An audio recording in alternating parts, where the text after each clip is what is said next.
נא לשבת. Please sit down.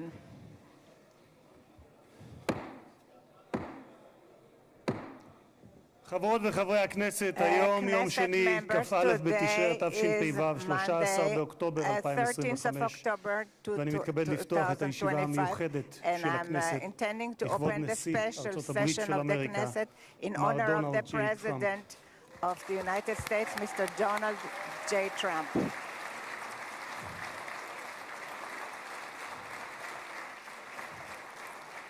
חברות וחברי הכנסת, בטרם נתחיל אני מזכיר שישיבה זו היא ישיבה מיוחדת ולכן לא יהיו בה הפרעות. מי שיפריע יוצא מאולם המליאה ולא יורשה לשוב אליה עד תום הישיבה, לא תהיינה אזהרות.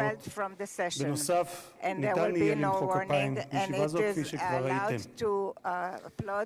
כבוד נשיא המדינה יצחק הרצוג ורעייתו מיכל,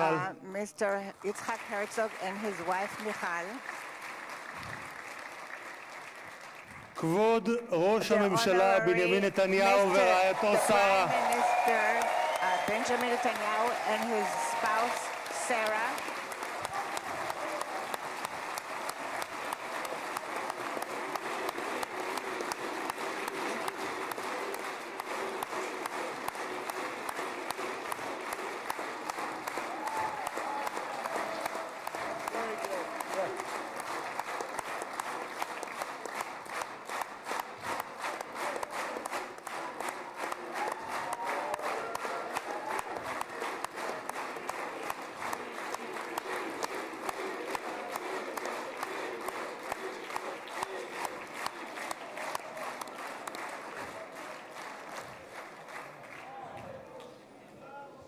ראש האופוזיציה יאיר לפיד ורעייתו ליהי, Mr. Lapid and his wife Lihi, שרים וחברי הכנסת, ministers and Knesset members. special recognition to Minister Ron Dermer, who led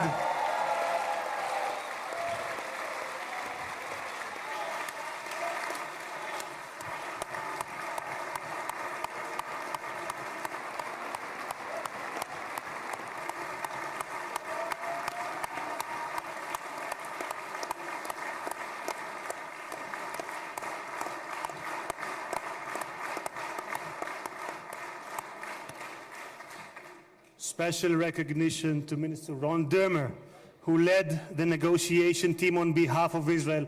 Thank you, Ron. Secretary of State Marco Rubio,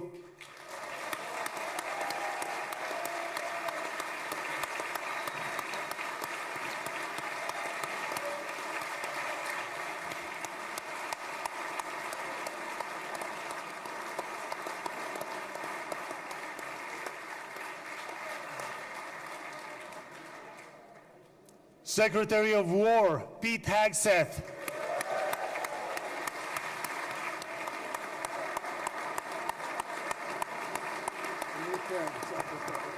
Secretary of War, I like it, I love it. Chairman of the Joint Chiefs of Staff General Dan Kane,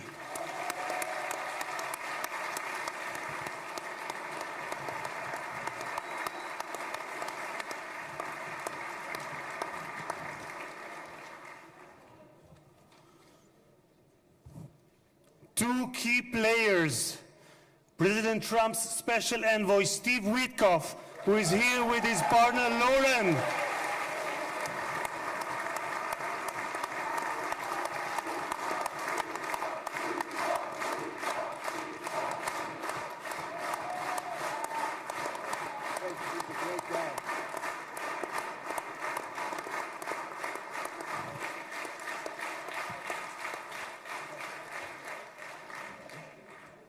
and Jared Kushner, who is here with his wife Ivanka.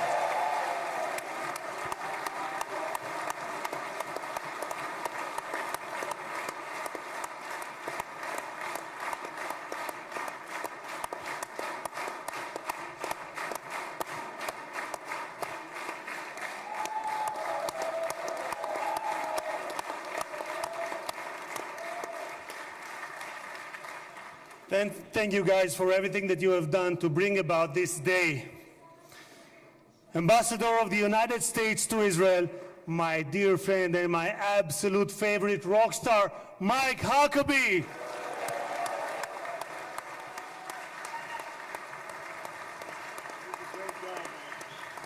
Do we have Janet? I don't see Janet.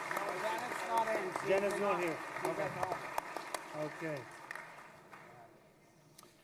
שגריר ישראל בארצות הברית, יחיאל לייטר.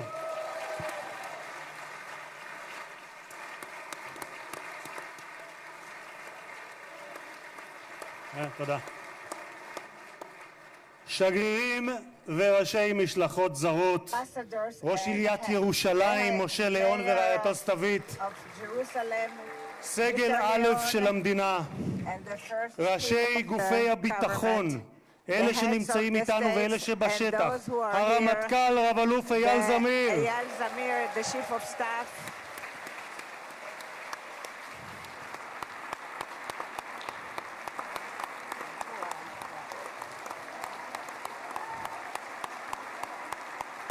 Chief of Staff. המפכ"ל רב ניצב דניאל לוי, the head of the police, Daniel Levy, נציב שירות בתי הסוהר רב the גונדר head of קובי the יעקבי, prisons, Mr. הוא נמצא Yacobi. בשטח, הוא מאלה שנמצאים He is בשטח. one of those who is in נציב הכבאות וההצלה הרב תפסר אייל כספי, Mr. Eyal Kaspi, the head of the fire. ראש המוסד the דוד head ברנע, of the Mossad, Mr. David Barnea.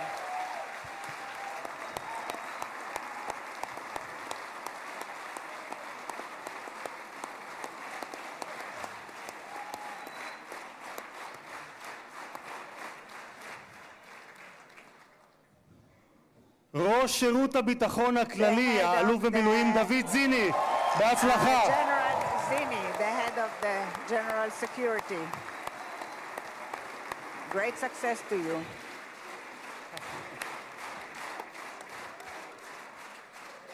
ראש מנהלת החטופים גל הירש, Mr. Gal Hirsch, the head of the headquarters for the abductees.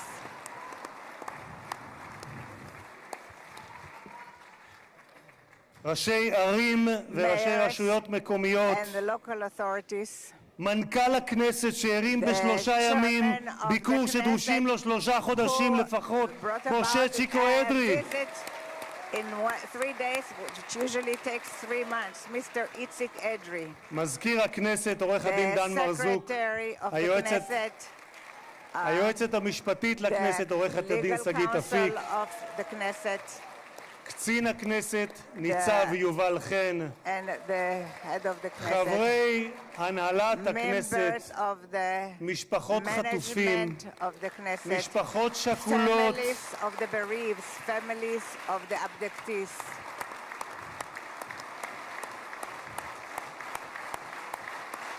These are the hostage families. And the bereaved families also.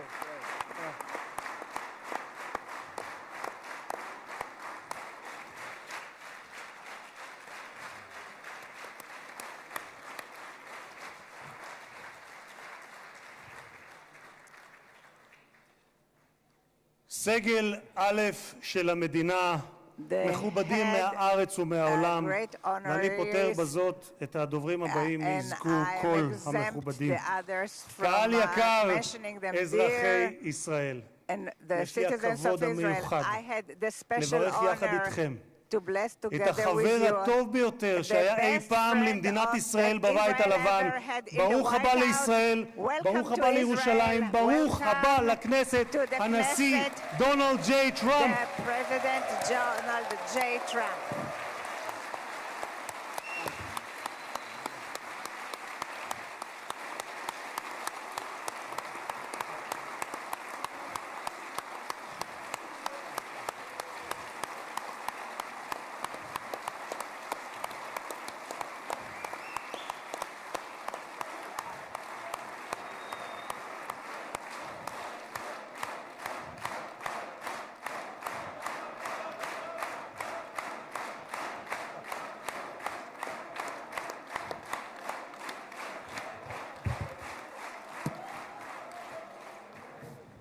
אדוני הנשיא, Mr. President, אני מבקש להודות לך I would like to על thank שהענקת you לכנסת את that הזכות you והכבוד granted the להיות Knesset הפרלמנט the הראשון honor מחוץ לארצות that הברית it is the שאתה first מבקר בו parliament בכהונתך that you הנוכחית. are visiting in your במסורת present היהודית term. נהוג לברך In ברגעים the ייחודיים Jewish שכאלה. tradition, we are ברוך used to שנתן bless מכבודו you, לבשר the ודם. one תודה who לך, gives הנשיא us the טראמפ. honor. Thank you very much, Mr. President, President Trump.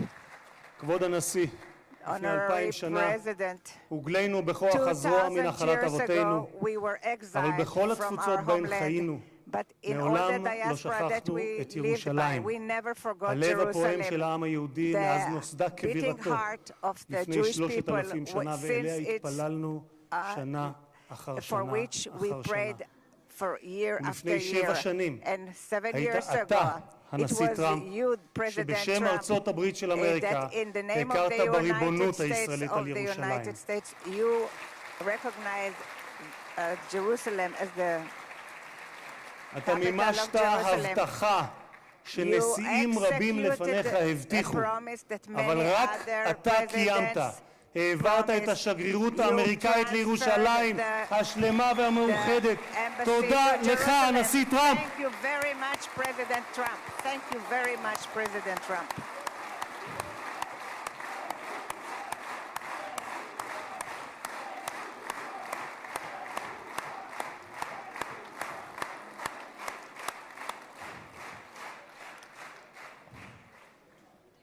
משחר הקמתה In the נאלצה dawn מדינת of its ישראל להילחם, establishment, אך תמיד הושיטה את Israel ידה was לשלום. forced to לפני fight, 5 but שנים it always extended הובלת its יחד hand עם to ראש peace. הממשלה נתניהו 7 years את ago, הסכמי you אברהם. led the Abraham זכיתי, Accords, כן, מגיע. and I had the privilege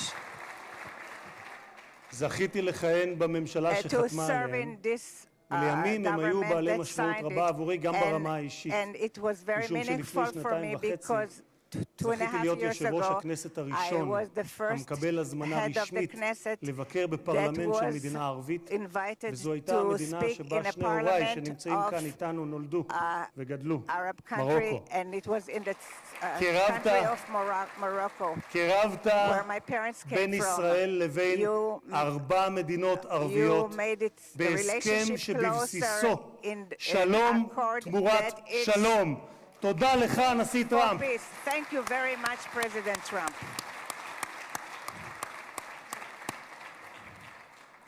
הרבה לפני כהונתך הראשונה, Many years כבר before your first term, ב-2011, already in זיהית את 2011, הסכנה שבאיראן you גרעינית, identified the וכתבת, danger of ואני אומר זאת בשפת המקור nuclear ברשותכם. Iran. Iran's quest of nuclear weapons is a major threat to our nation's national security interests. We can't allow Iran to go nuclear. איום על ארצות הברית משמעו איום על העולם החופשי כולו. את עמדתך העקבית ששמה את אמריקה ראשונה, America first, Continued that אך you לא put לבדה, America but first, not but not America alone, alone. but not America הבאת alone. עמך Do you לבית brought הלבן with בשתי you to כהונותיך. the White לפני 4 House in your חודשים, 2 terms? לאחר שראש הממשלה 4 נתניהו months ago, פתח after במבצע Prime עם תל אביב, Minister הורית על started המבצע Rising פטיש חצות, Lion, Midnight Hammer, you started פעולה the אמיצה, Midnight שלא Hammer, הייתה which was כמותה a very עד brave שאתה action, הגעת. that there was nothing like it until you arrived at the White House. בכך, In אדוני that, הנשיא, Mr. מנעתם President, you שואה prevented גרעינית שאיראן ביקשה להמיט nuclear עלינו holocaust ועל that העולם, Iran wanted to bring מדינה about to the שבפרלמנט world. שלה A country נבחרי in its הציבור זועקים its מוות elected לאמריקה, officials מוות לישראל. cry death to America והיום and death to אנו יכולים Israel. לומר And today we can למשטר say האייתולות באיראן, to the Ayatollahs לא יהיה ruled in נשק גרעיני. תודה Iran לך, will הנשיא not טראמפ. have nuclear power. Thank you, President Trump.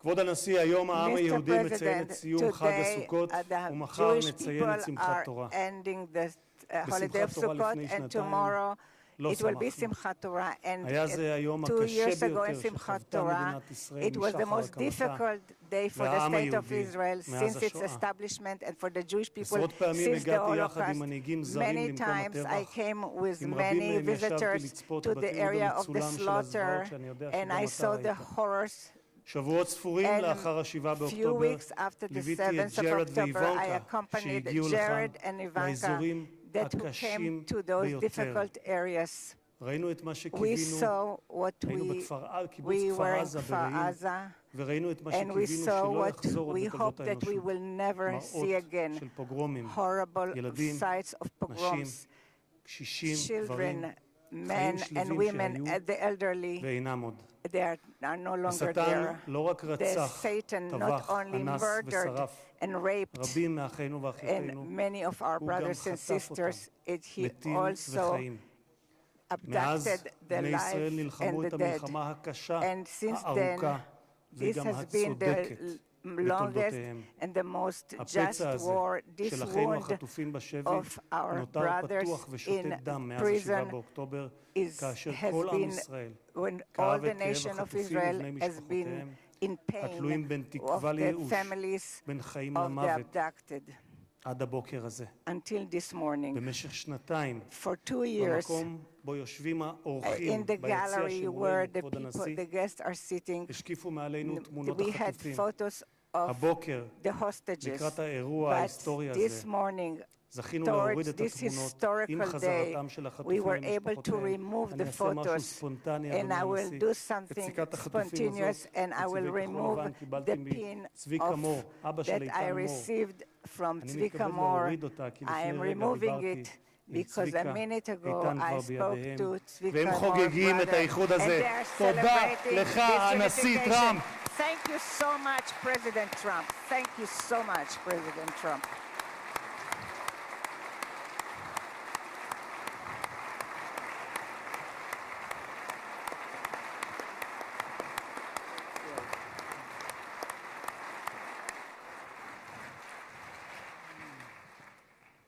Mr. President, you stand before the people of Israel not as another American president, but as a giant of Jewish history, one for whom we must look back 2.5 millennia into the mists of time to find a parallel, Cyrus the Great.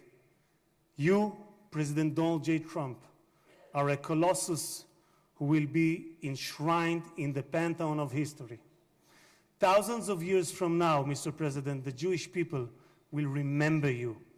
We are a nation that remembers. Far from being a local struggle, what we are witnessing is a global struggle, a global battle between the forces of extremism, radicalism, and fundamentalism, and those of freedom, liberty, and democracy. What the world needs now is not appeasers who feed the crocodile in the hope that they will be eaten last, like the kind we have seen recently at the UN General Assembly. And by the way, President Trump, your team has checked the teleprompter. It is working beautifully. What the world needs now are more leaders who are brave, resolute, strong, and bold. The world needs more Trumps.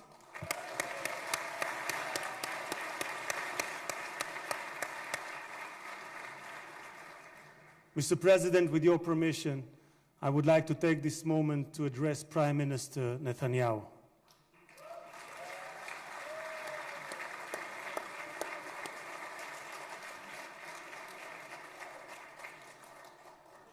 ראש הממשלה, תודה, ראש הממשלה עמדת בכל שנות כהונתך, אבל בפרט בשנתיים האחרונות, מול לחצים אדירים. סטיב וויטקוף, שליחו המיוחד של הנשיא טראמפ, שלחם יחד איתך בשוחות על החזרת החטופים, אמר עליך, העבודה הקשה באמת הייתה של ראש הממשלה. of the הוא prime זה שהיה minister. צריך It לקבל was the החלטות prime קשות, minister who עד had to כמה להיות take קשוחים מול hard חמאס, decisions, ומתי how לגלות much גמישות. we have to be היו רגעים hard towards שחשבתי, Hamas, כך אומר and ויטקוף, when we have שעליכם to להתגמש be יותר. more אבל האמת היא moderate. שכעת, But the במבט truth לאחור, now that אני looking חושב backwards, שלא היינו מגיעים לנקודה הזו, we wouldn't אם have ראש reached this הממשלה point נתניהו if לא the היה פועל Prime Minister כפי שפעל. Netanyahu wouldn't have acted the way he acted.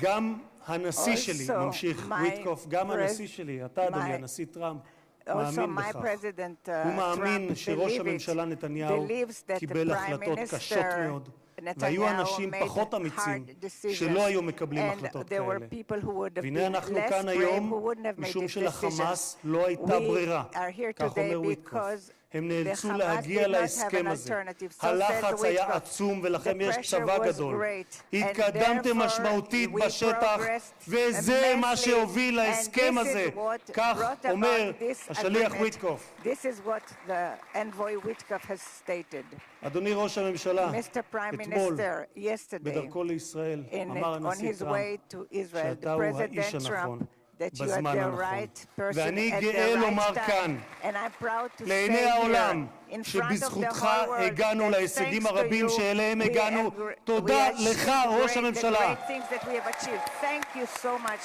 Mr. Prime Minister.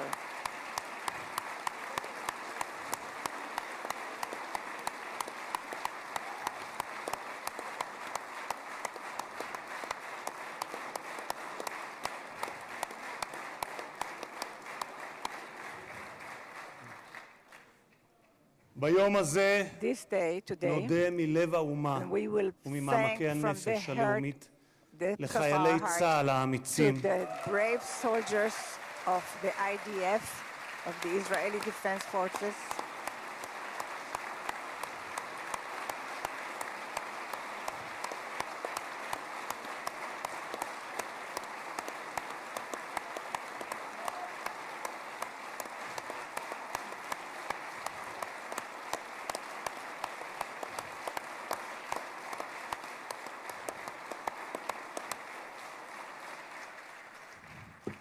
נודה לחיילי thank צה"ל to the האמיצים IDF שהסתערו brave קדימה soldiers כאריות who fought וסיכנו את like חייהם lions and כדי endangered their להגן על lives מדינת ישראל. in order to protect רבים the מהם state of נפלו Israel. והקריבו את Many of חייהם them למען המדינה, sacrificed their שמרכינה lives את ראשה for בפניהם the ובפני country משפחותיהם that השכולות. bows its head. דמם לא Their נשפך blood לשווא, was not- כי בגבורתם did ובהקרבתם not die in הם vain. הביאו לרגע Because with הנשגב their הזה, heroism, they ושמותיהם brought this ייוותרו state, חקוקים לעד and their names בלב האומה. will be inscribed forever in the hearts of the nation. President Trump, President, you are the president of peace. There was not a single person on this planet who did more than you to advance peace. No one even came close. Your election to the presidency marked a turning point, not only for the United States, but for the entire world. Through your strength of character and unwavering resolve, you brought an end to bloody conflicts in no fewer than 8 regions across the globe. In less than 9 months, you became one of the most consequential presidents in history. You saved countless lives that would have been lost without your leadership. And as our sages teach, whoever saves one life, it is as though he has saved an entire world. You have proven that true peace is achieved through strength, and that only those who are prepared to use force in the present can prevent the need to use it in the future.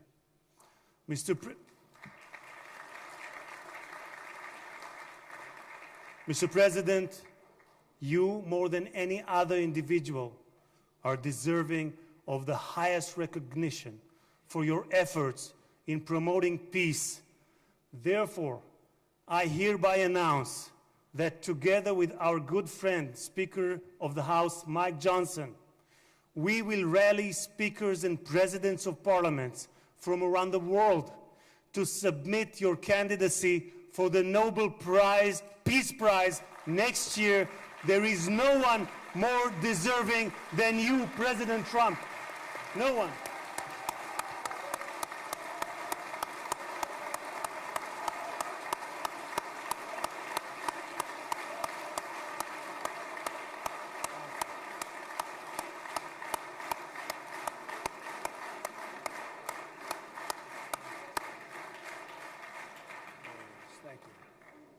אדוני הנשיא, אנחנו ניצבים בפני ההיסטוריה ברגע נשגב שיחקק לדורות.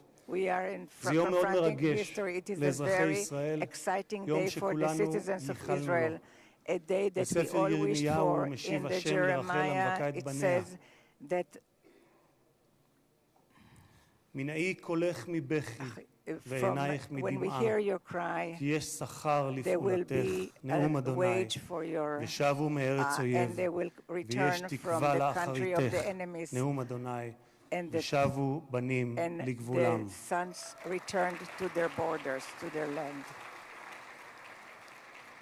אני מבקש לאחל מכל ליבי החלמה מהירה ושלמה לפצועים ולחטופים השבים. כמה טוב שבאתם הביתה. How happy we are and how good it is that you are back home. הנשיא טראמפ, מי ייתן והעושה שלום במרומיו יברך אותך, נשיא השלום, את ארצך ואזרחיה, את משפחתך וכל היקרים לך, ויעשה שלום עלינו ועליכם. May God bless you, President Trump. May God bless the United States of America. And may God bless the state of Israel. תודה רבה וחג שמח.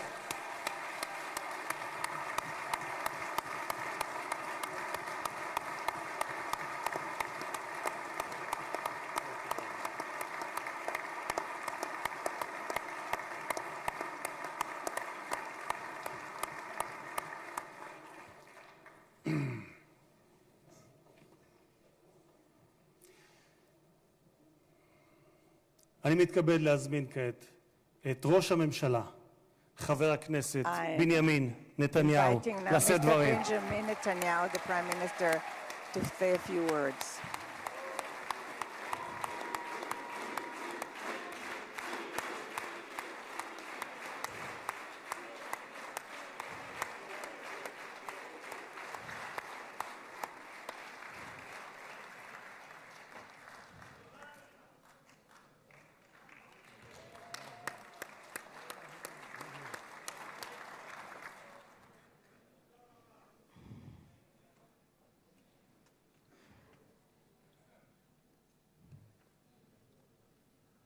מכובדי הנשיא הרצוג ורעייתו מיכל, President Herzog and his wife Michal, מכובדיי הרבים, and the great honorary guests, ובראשם and headed by ידידנו הגדול, our great friend, נשיא ארצות the הברית, President of the United הנשיא States, דונלד ג'יי President טראמפ. Donald J. Trump.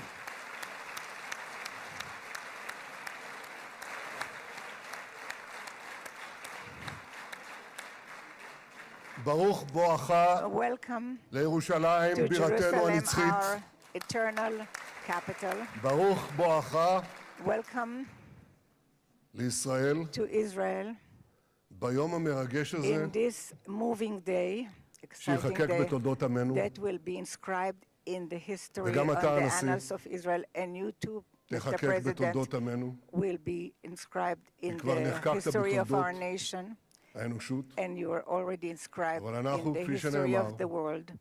זוכרים את ידידינו. We remember our אנחנו friends. יודעים We know את חלקך your החשוב part, your important והמכריע part, and the determined בהחזרת part יתרת חטופינו. of the return of the ביום הזה, hostages in this day, שהתבשרנו עכשיו, when we רק were לפני שעה informed קלה, today, an hour ago, שכל חטופינו that החיים all our live שבו אלינו. hostages returned back to us. איזו התרגשות. What excitement. כמה חיכינו לרגע הזה, how long we've waited for ואנחנו this מחויבים moment, להחזיר את כולם. and we have committed to ואני רוצה return להודות לך באופן everyone. אישי, And I want to thank you ובשם האומה personally כולה. and on behalf of the whole תודה לך, nation. הנשיא טראמפ. Thank you, Mr. תודה לך. President Trump. Thank you, Mr. President.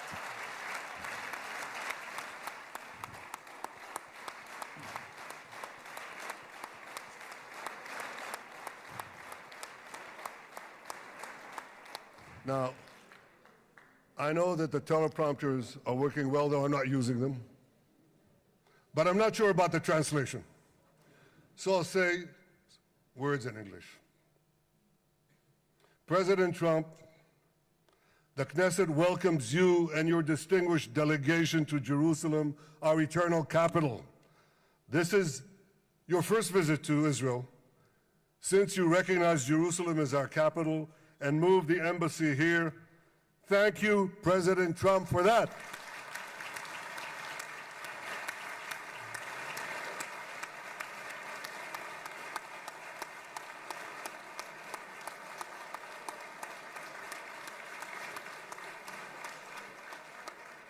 There are many other reasons to thank you since your last visit here. Thank you for recognizing Israeli sovereignty over the Golan Heights.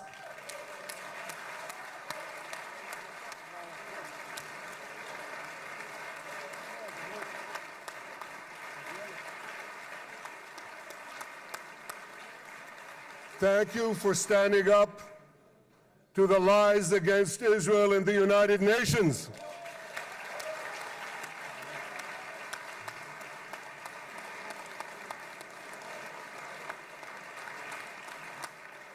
Thank you for recognizing in your 2020 peace plan our rights in Judea and Samaria, the ancestral homeland of the Jewish people.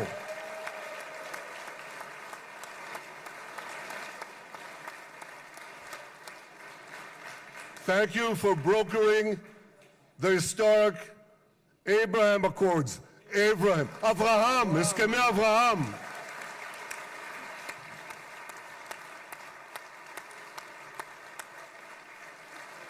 Thank you for withdrawing from the disastrous Iran nuclear deal.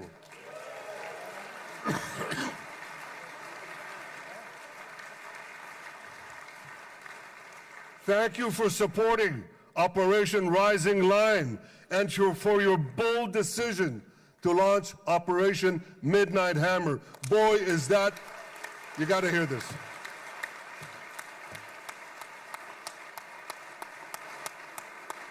This is the most fitting name ever named for a military operation, because a little after midnight, you really hammered them.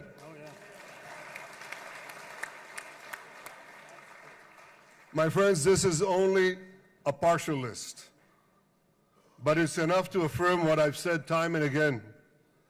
Donald Trump is the greatest friend that the state of Israel has ever had in the White House.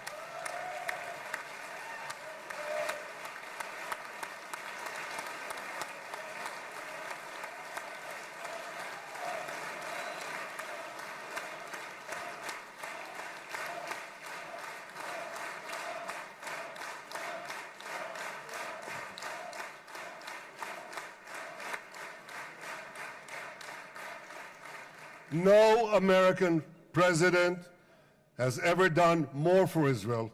And as I said in Washington, it ain't even close. It's really not a match.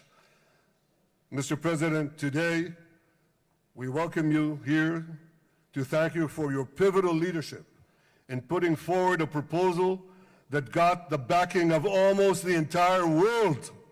A proposal that brings all our hostages home.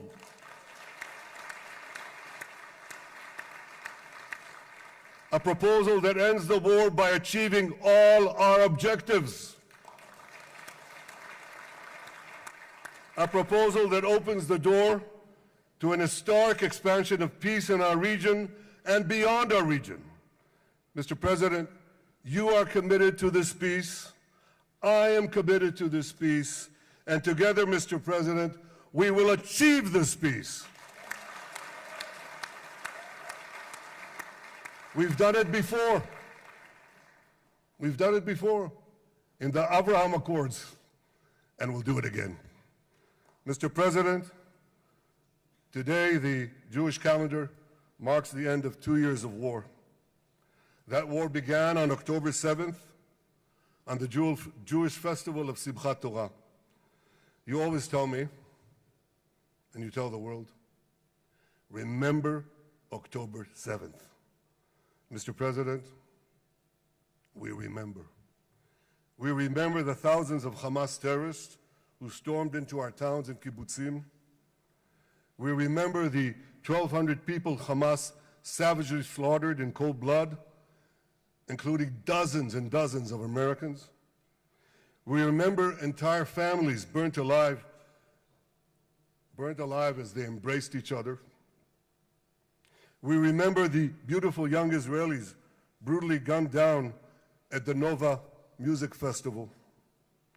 We remember the hundreds of our citizens who were dragged into the dungeons of Gaza, including 12 Americans, men and women, young and old, babies and elderly Holocaust survivors.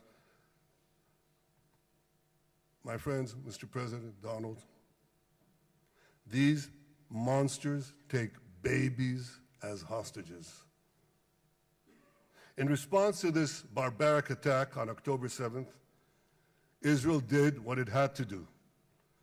With indomitable courage, we set out to defend our people, to defeat our enemies, and to release our hostages. Our heroic soldiers fought like lions. They fought on the front lines of civilization and barbarism. Israel achieved amazing victories over Hamas and the entire Iran terror axis. Sinwar, Def, Hania, Nasrallah, Assad, they're all gone.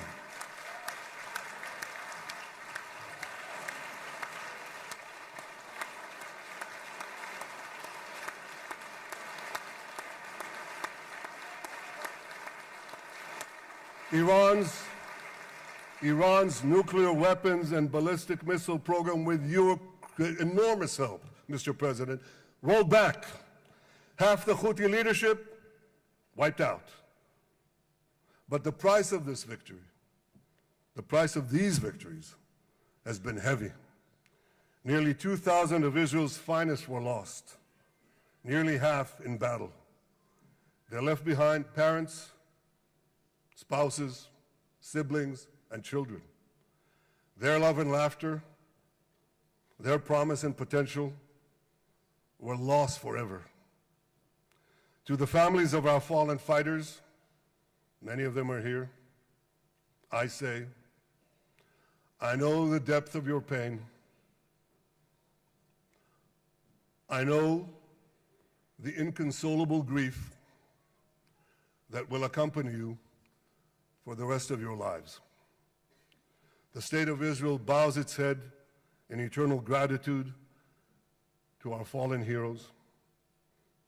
Because of these heroes, our nation will survive. Because of these heroes, our nations will thrive. And because of these heroes, our nation will have peace. Mr. President, thousands of our brave soldiers were also wounded, suffering terrible blows to body and soul. Brave soldiers like Ari Spitz. Ari is an American. Ari is an American Israeli who was injured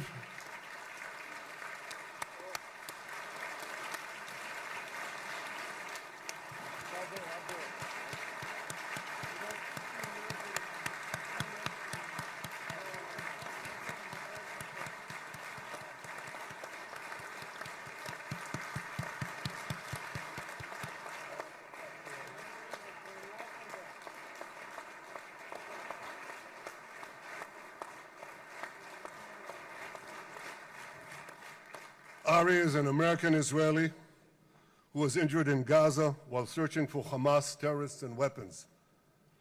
2 of Ari's comrades were killed in this action, and 10 were injured. Ari was presumed dead, but made a miraculous recovery despite losing 3 limbs.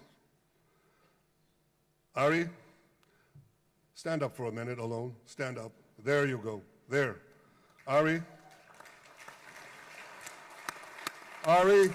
you are the spirit of Joshua. You are the spirit of David. You are the spirit of the Maccabees. You are the spirit of Israel. I salute you. We all salute you.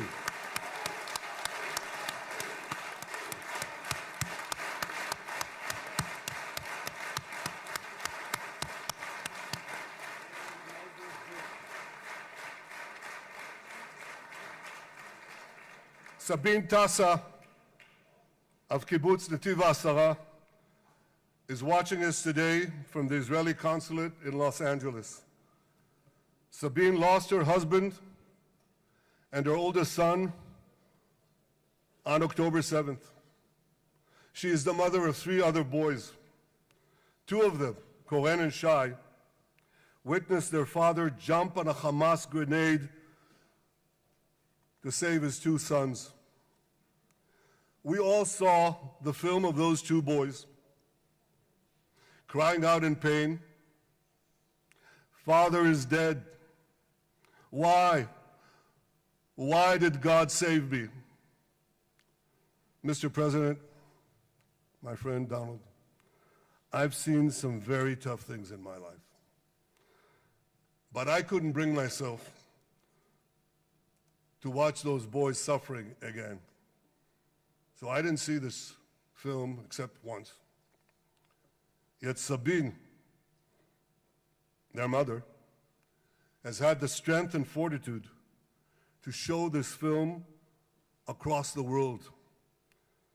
And my wife Sarah and I asked her, "Sabine, how do you do it?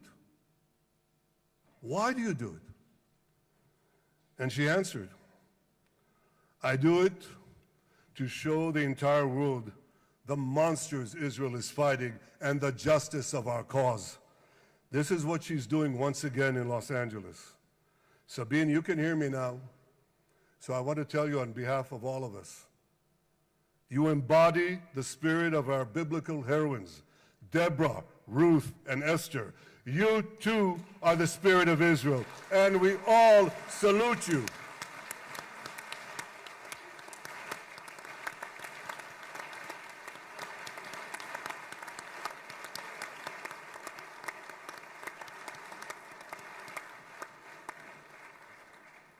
Mr. President, you asked me on our many conversations during the 12-day war with Iran, you asked me, how are the people holding up? And I said to you, our people are strong. Israelis are a nation of lions with unlimited resolve to defend our country and secure our future. The people give strength to our soldiers, and the people give strength to me and to my colleagues.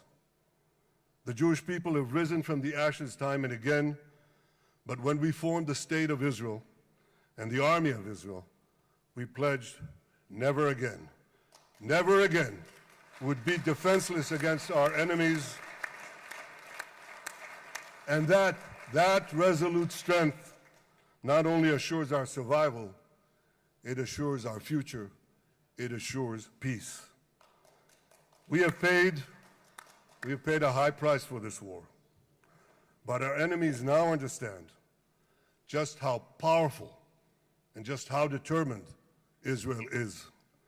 They understand that attacking Israel on October 7th was a catastrophic mistake.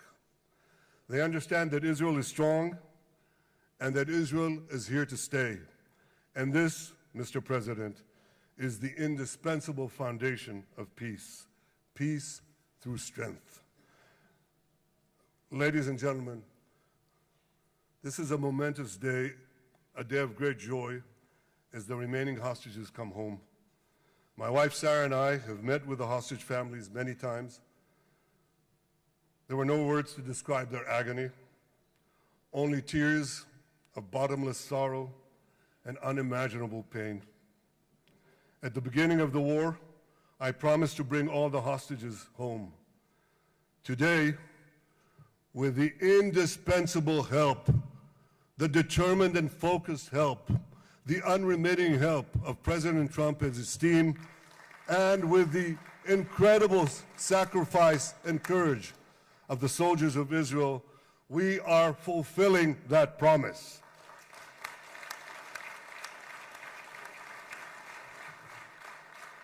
It has been a long journey to get here. In the first week of the war, our brave soldiers put military pressure on Hamas, and the international community put diplomatic pressure on them. This enabled us to secure the release of over 100 hostages. In heroic rescue attempts behind enemy lines, Israel's special forces rescued 8 live hostages and brought back the remains of dozens more. But as time went on, we all know what happened. The diplomatic pressure was turned on its head. More and more governments bought into Hamas's false propaganda. More and more governments succumbed to anti-Semitic mobs in their own countries. They just turned on Israel. They called for us to surrender to Hamas demands, just leave Gaza immediately, they said, end the war without committing to disarm Hamas, without committing to demilitarize Gaza. Had Israel succumbed to those demands, not only would Sinwar, Nasrallah, Assad, and Iran's missile and nuclear program remain intact. Not only that, because in no time, the Hamas killers would be back on the border fence, ready to repeat the horrors of October 7th again and again, as they vowed to do. But just at that point of maximum pressure on Israel, a man named Donald J. Trump was elected President of the United States.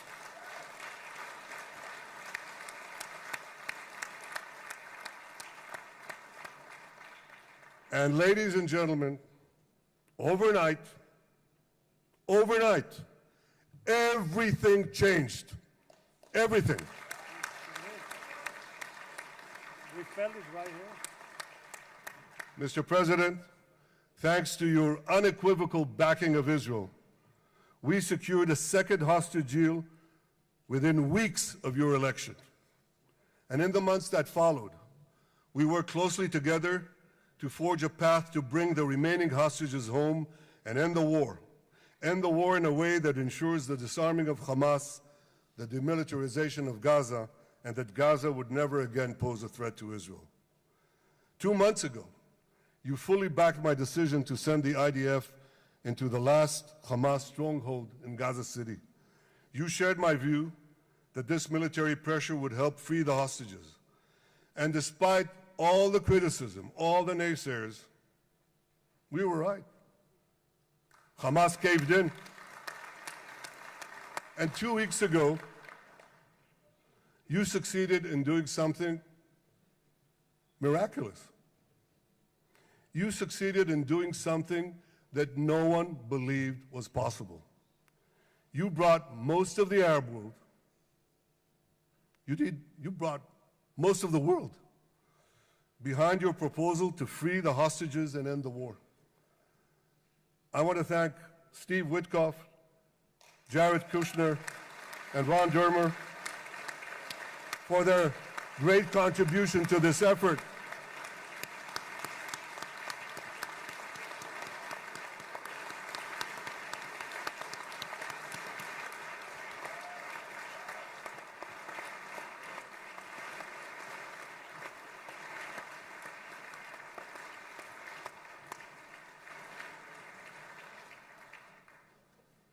And I want to thank our negotiating team. I believe that the close cooperation between the two of us, between our two nations, combining Israel's military pressure and President Trump's unmatched global leadership. I have to tell you, I've seen a lot of American presidents. I've seen them all in the time that I've been here, and I've been here quite a lot of time. I've never seen anyone move the world so quickly, so decisively, so resolutely as our friend President Donald J. Trump.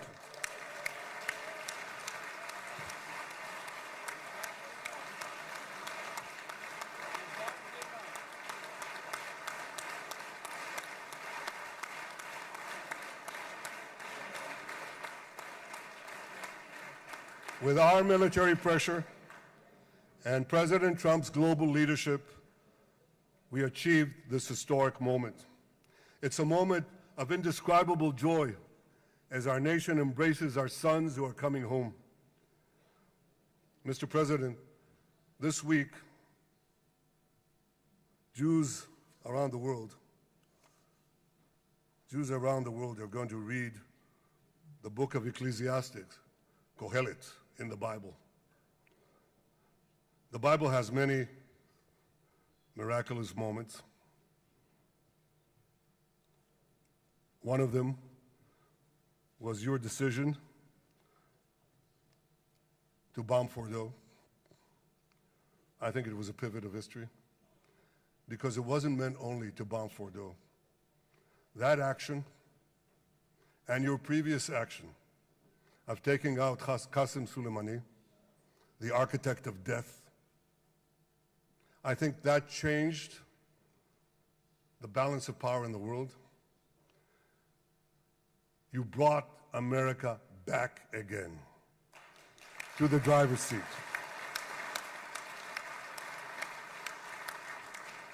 Now, I said that we're going to read this week the book of Ecclesiastes. It's not a book of action. It's a book of meditations, of thought, a perspective on life and on death. And in this book, we read the immortal words of King Solomon. To everything there is a season, and a time for every matter under heaven. Et milchama ve'et shalom. A time for peace and a time for war. The last 2 years have been a time of war. The coming years will hopefully be a time for peace.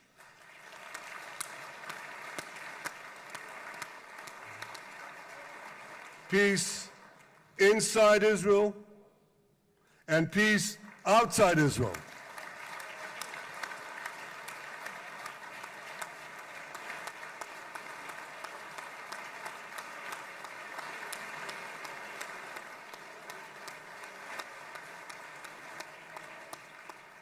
I look forward to continuing marching with you on the path we paved together with the Abraham Accords. Under your leadership, we can forge new peace treaties with Arab countries in the region and Muslim countries beyond the region. Abraham's children will work together to build a better future, a future that will unite civilization against barbarism, light against darkness, and hope against despair. And my friends, I believe that with President Trump's leadership, this will happen a lot faster than people think.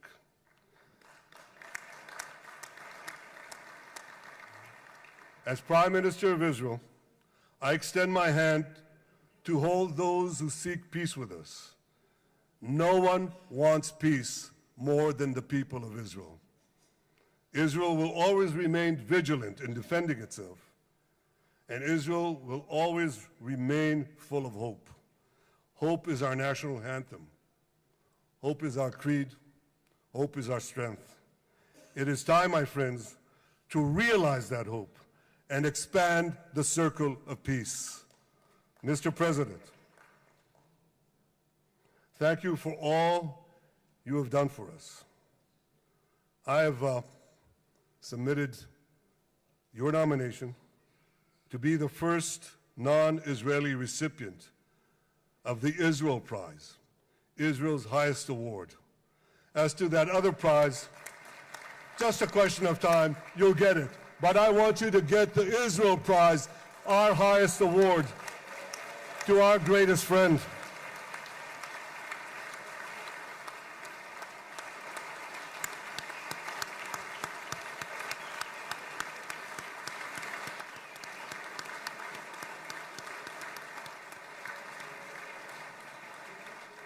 When others were weak, you were strong.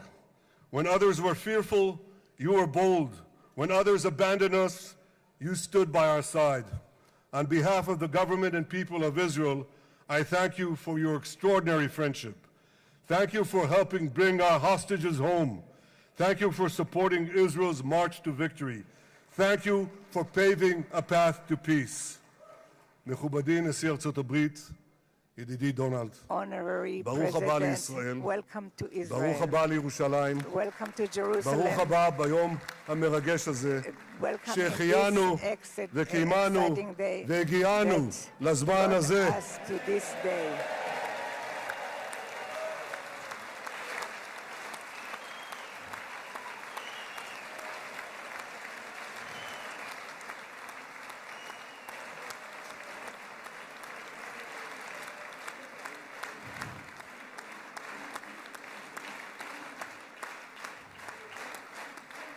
May God bless you and your family, Mr. President. May God bless America. May God bless Israel.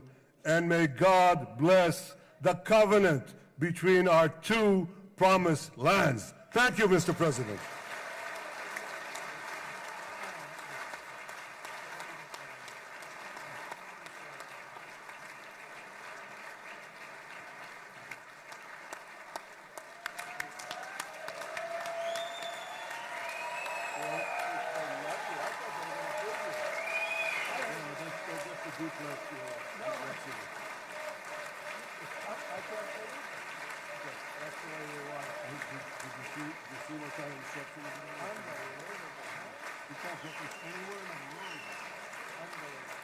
But you'll get it in the morning. Thank you.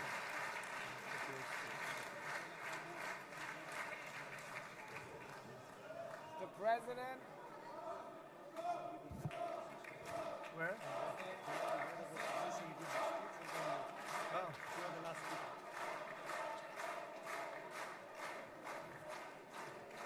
Come on up, opposition. Come on, opposition.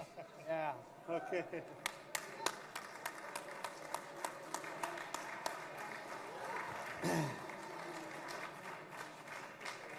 אני מתכבד להזמין כעת את ראש האופוזיציה, חבר הכנסת יאיר לפיד.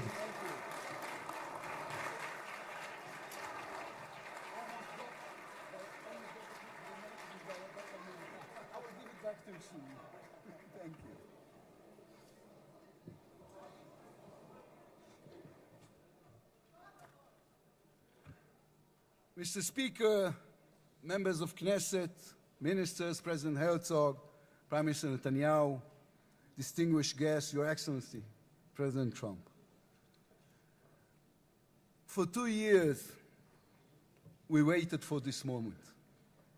2 years of sleepless nights, 2 years without air in our lungs. Our eyes are filled with tears today. Our hearts are filled with gratitude. Our children are coming home.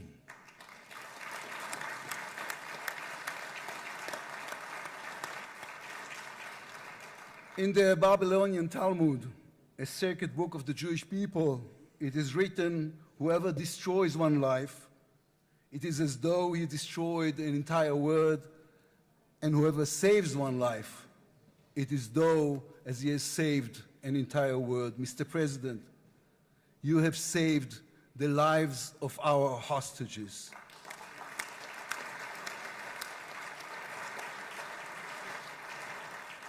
But you saved so much more. You have saved the souls of the bereaved whose loved ones now will be brought home for burial. You have saved thousands of soldiers who will now not fall in battle. And you have saved millions from the horrors of war.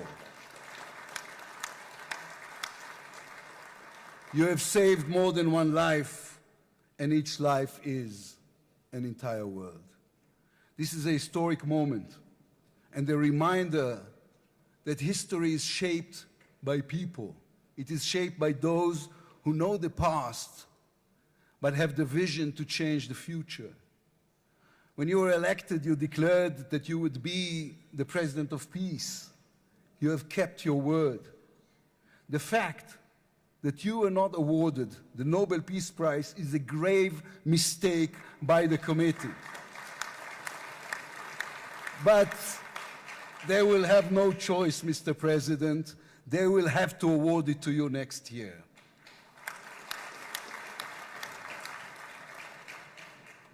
Peace will not come by waiting. It will come by building, by reaching out, and by daring once again to believe. You, Mr. President, have done the unimaginable. We will be eternally grateful. But we also need to take responsibility. The destiny of Israel will always be written by the people of Israel. We must now prove ourselves worthy of what has been achieved.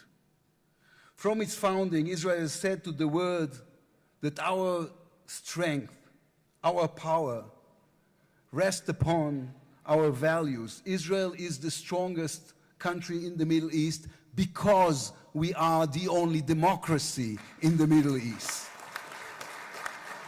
Because we believe in the principles laid in our Declaration of Independence, which says Israel will ensure complete equality of social and political rights to all its inhabitants, irrespective of religion, race, or sex.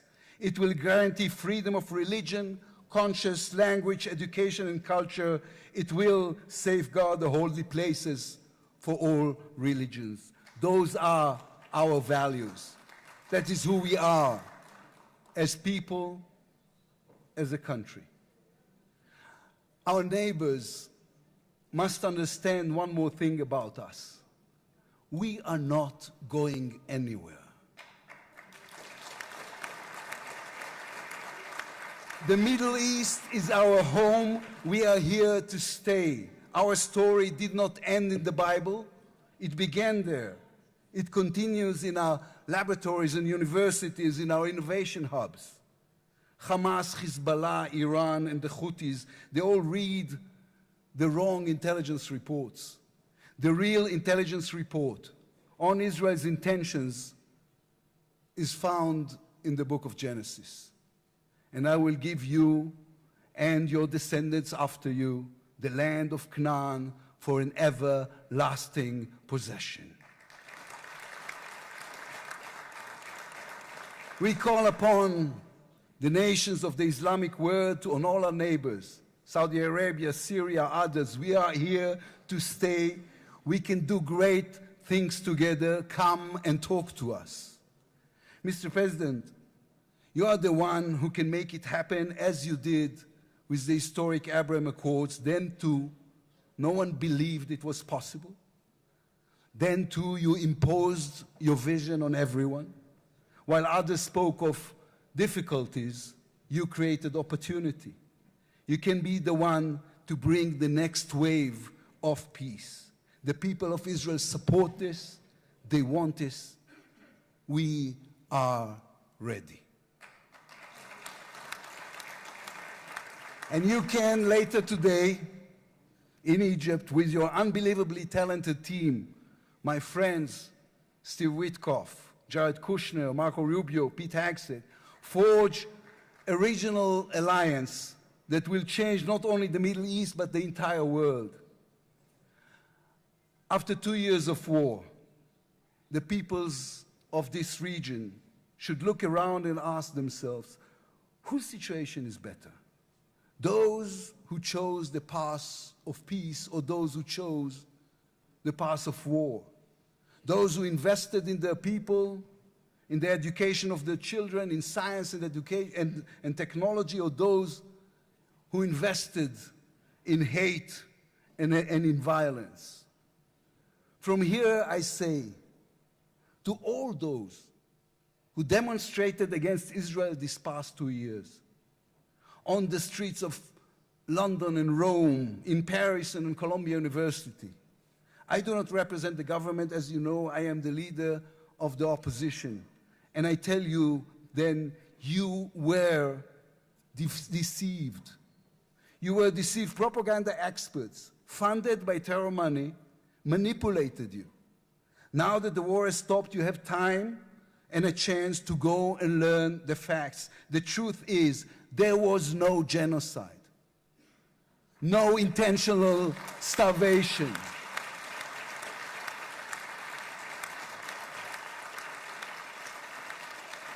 The truth is, there was an army and a country fighting in the most complicated conditions imaginable against terrorists who send their own children to die for a follow-up, who use their own children as human shields. The truth is that a democratic state was attacked by a fanatical terrorist organization. 1,200 people were killed in one day, women were raped, babies were burned alive. And all that, on all the while, they played with your minds, selling you the absurd idea that supporting Islamic terror is somehow a liberal value. There is good and evil in this world. When you stand with Hamas, you stand with evil. When you stand with Hezbollah, you stand with evil. When you stand with the Iranian regime, you stand with evil. When you stand with Israel, you stand on the side of justice.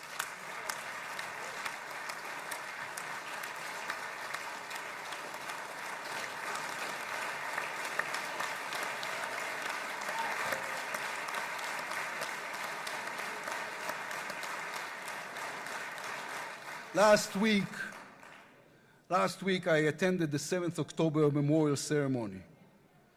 An inspirational woman called Galit Dan spoke on stage. Galit had a daughter, Noya, a 13-year-old girl who was autistic like my daughter. And Noya was full of light. She loved Harry Potter. On that dark day, Noya was sleeping at her grandmother's, Carmela's house in Kibbutz Nir Oz. Carmela was 80 years old. Their bodies, grandmother and granddaughter, were found embraced. They were murdered together. On stage at the ceremony, Galit said a sentence that moved us all. We don't want revenge, she said. We want redemption. Today, the redemption begins. Israel has endured 2 terrible years on the battlefield and in the international arena. But in those 2 years, we also rediscovered our own greatness. We remember how good we can be, our pilots who took control of the skies over Iran, our industries leading the world in technology, our civil society, which reached out to help every victim of the war. We will move forward toward a different future. Our heroic soldiers who saved us all will fold away their uniforms and rise as teachers and engineers, scientists and innovators, investors and small business owners. We will never be able to repay the debt to those who sacrificed everything these past years, to those who, as President Lincoln said, gave the last full measure of devotion. We can only be worthy of them, worthy of their sacrifice. Mr. President, allow me to speak also to the businessman in you, the deal maker who understands value. If there were one stock in the world I would invest in today, it is the State of Israel. If there were one nation that deserves unrestricted access to GPU chips, to AI and SMR technologies, to American markets, it is the State of Israel. Israel's future is intertwined with our eternal alliance, our strategic and moral covenant with our greatest friends, the United States of America. This war is over. We will always need to stay vigilant, to guard against those who seek our destruction. But the State of Israel is about to reinvent itself. The challenges ahead demand not only strength, but a new vision. It's time to take a new path, to be a nation that is advanced and thriving and peace-seeking. We have waited for this moment, for the end of the war, for the return of the hostages, for the chance to rechannel our grief and loss into the energy needed to rebuild our nation. Thanks to you, Mr. President. Thanks to our soldiers, our lions. Thanks to the millions of great Israeli patriots who filled the streets and the square and never, not for one moment, gave up on the hostages. Thanks to all of them, the strength within us can now rise, succeed, and build for our future and for our children. Thank you very much. God bless the United States of America. Am Israel Chai.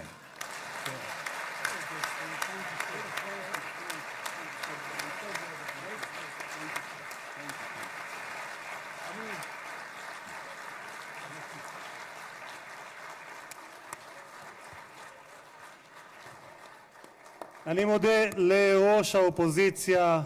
I would like to thank the head of the opposition. Members of the Knesset. It is now my distinct honor to invite the President of the United States of America, His Excellency Donald J. Trump, to address the Knesset.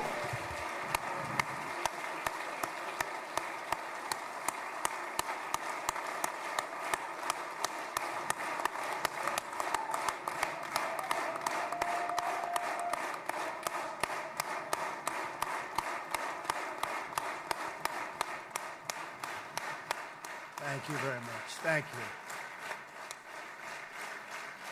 Thank you very much, everybody. It's a great honor. Nice place. Very nice place. Mr. President, Mr. Prime Minister, Mr. Speaker, esteemed members of the Knesset and cherished citizens of Israel, we gather on a day of profound joy, of soaring hope, of renewed faith, and above all, a day to give our deepest thanks to the Almighty God of Abraham, Isaac, and Jacob.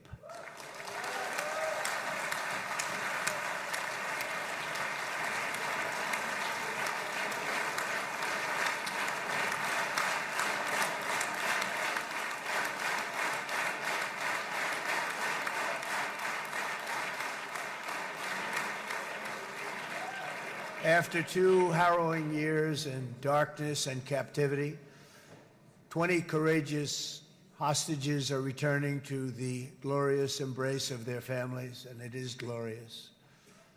28 more precious loved ones are coming home at last to rest in this sacred soil for all of time.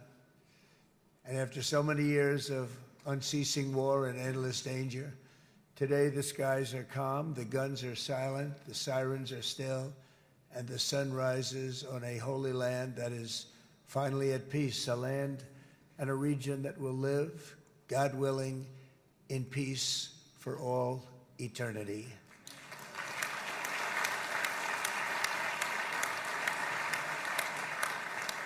This is not only the end of a war, this is the end of an age of terror and death, and the beginning of the age of faith and hope and of God.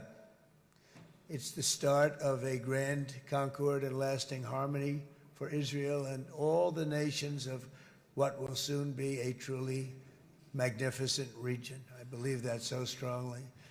This is the historic dawn of a new Middle East. I want to express my gratitude to a man of exceptional courage and patriotism, whose partnership did so much to make this momentous day possible. You know who I'm talking about. There's only one, Prime Minister Benjamin Netanyahu. Bibi, please stand up.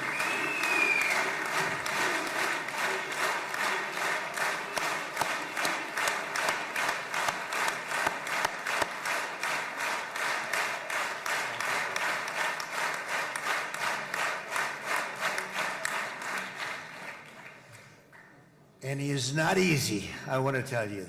He's not the easiest guy to deal with, but that's what makes him great.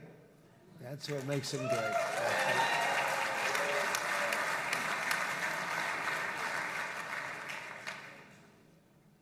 Thank you very much, baby. Great job.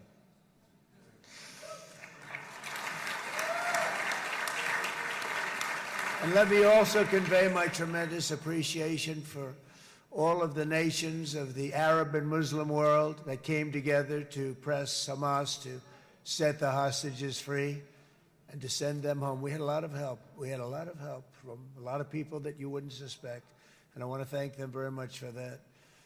It's an incredible triumph for Israel and the world to have all of these nations working together as partners in peace. And it's pretty unusual for you to see that, but it happened in this case. This was a very unusual point in time, a brilliant point in time. Generations from now, this will be remembered as the moment that everything began to change, and change very much for the better. Like the USA right now, it will be the golden age of Israel and the golden age of the Middle East. It's going to work together. I'd like to thank several great American patriots for their invaluable help in getting something done that almost everyone thought was absolutely impossible. We were wasting our time. So many people said, you're just wasting your time. But we weren't, because we had talented people working with us, and we had people that loved your country, and frankly, people that loved the region. They loved the Middle East. I want to thank my friend Steve Witkoff.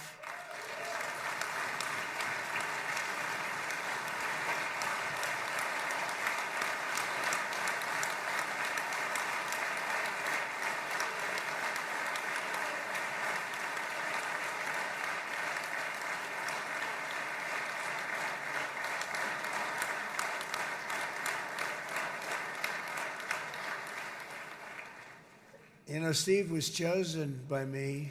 He never did this before, but I knew him as a few things. He was a great businessman, but I know a lot of great businessmen, to be honest with you. He had tremendous negotiating skills, but I know a lot of people that negotiate pretty well, although it is an art. But there are people that can negotiate pretty well. But most importantly with Steve, he's just a great guy. Everybody loved him. Everybody. I mean, I know some negotiators that are so good, but you wouldn't have had peace in the Middle East. It would be in World War III right now with some of these guys. Everybody loves Steve, and they respect him, and they somehow can relate to him. I've known him for many years, and I've seen it over and over again. להוציא את חבר הכנסת עודה, להוציא אותו מהאולם, להוציא אותו מיד, החוצה, החוצה. Please expel this Knesset member. Please expel this Knesset member. להוציא גם את חבר הכנסת כסיף. להוציא את חבר הכנסת כסיף מהאולם. Expel Knesset member Kasif out of the hall.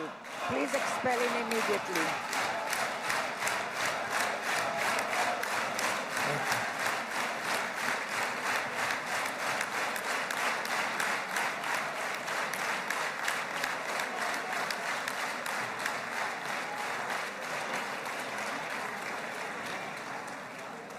Sorry for that, Mr. President.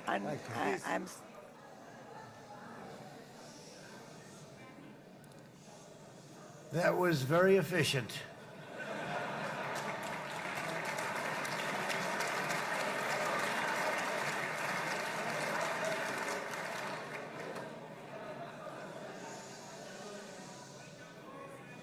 So back to Steve. He's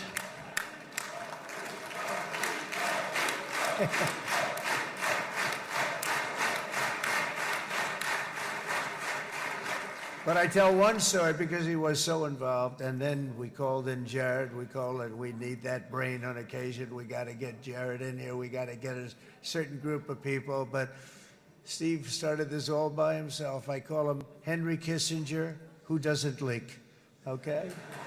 Henry is a big leaker. He leaked.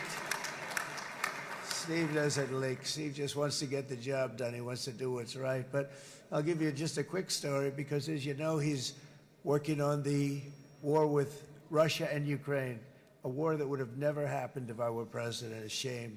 7,000 young soldiers a week are being killed. More than that this last week. It's a shame.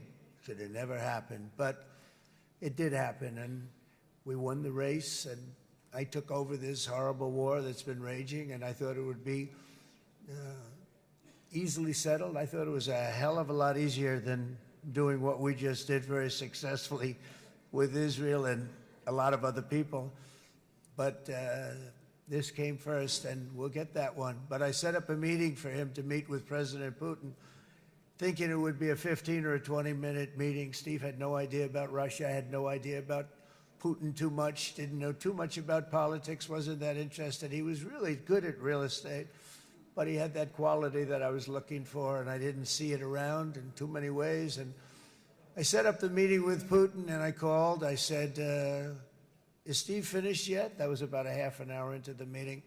No, sir, he's not. He's still inside. This is in Moscow.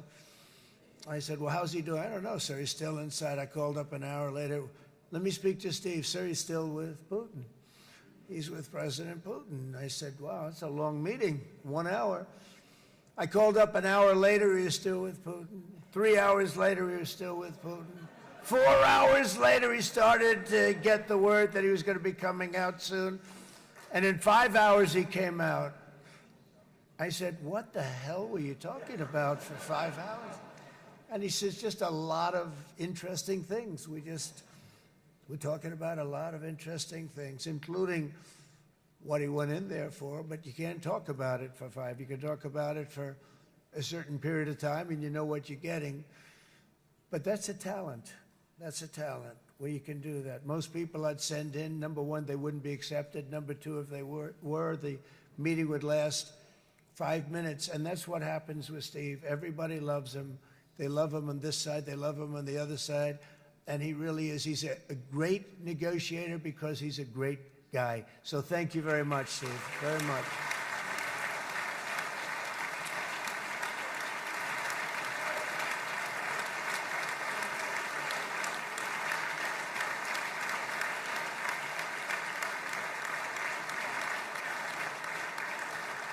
And let me also give a very special thanks to someone who truly loves Israel. In fact, loves it so much that my daughter converted. My daughter converted. I didn't know this was going to happen. And Ivanka's here.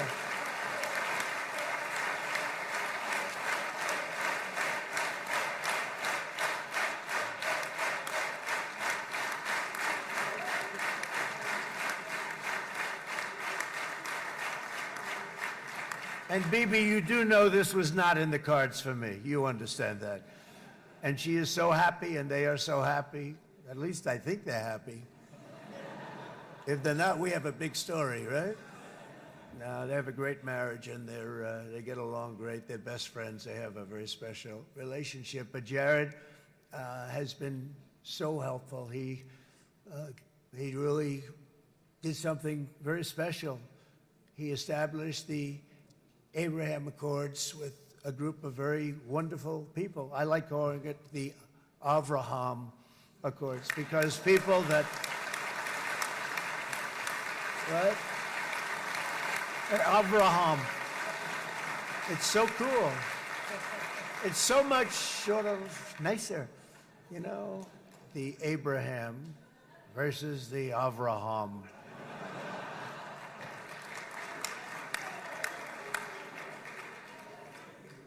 I just don't want to sound too sanctimonious when I do it, so, you know, I sort of split it up. This way we keep everybody happy. But we have some very great talent, and they have no excuses for anything that's taken place, because we had some unbelievably good people working on this. And then you're going to add a man named Marco Rubio, who is also here. That's right.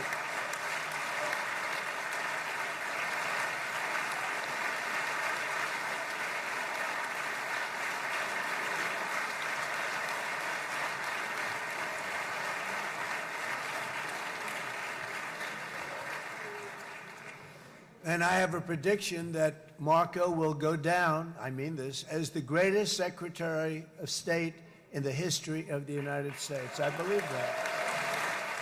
I believe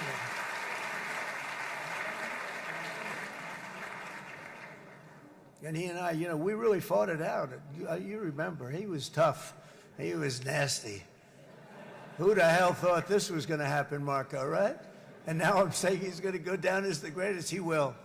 He was always smart and sharp, and people respect him. And then we have somebody who's young, but an unbelievable leader. I saw it a long time ago, and he's turned out to be even better than we thought. Right, Susie? I think even better. And that's Pete Hegseth, who is our Secretary of War, formerly Secretary of Defense.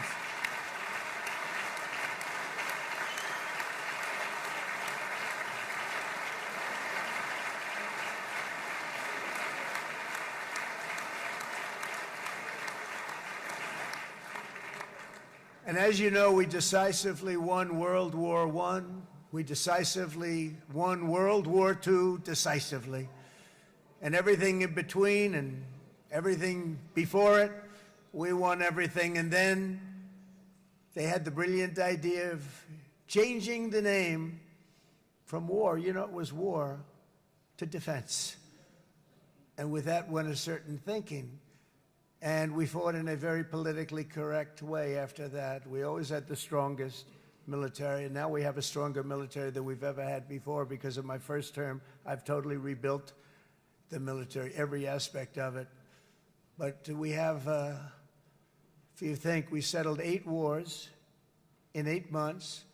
I'm now including this one, by the way, if that's okay. They may say, well, that was quick, because yesterday I was saying 7, but now I can say 8. The hostages are back. The hostages are back.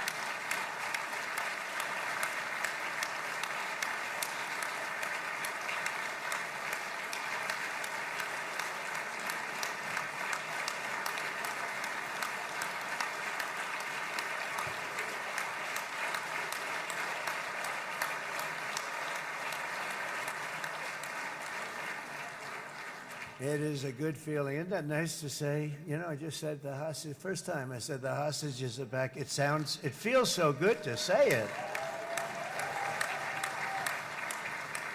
But when you settle 8 wars in 8 months, that means you don't like war.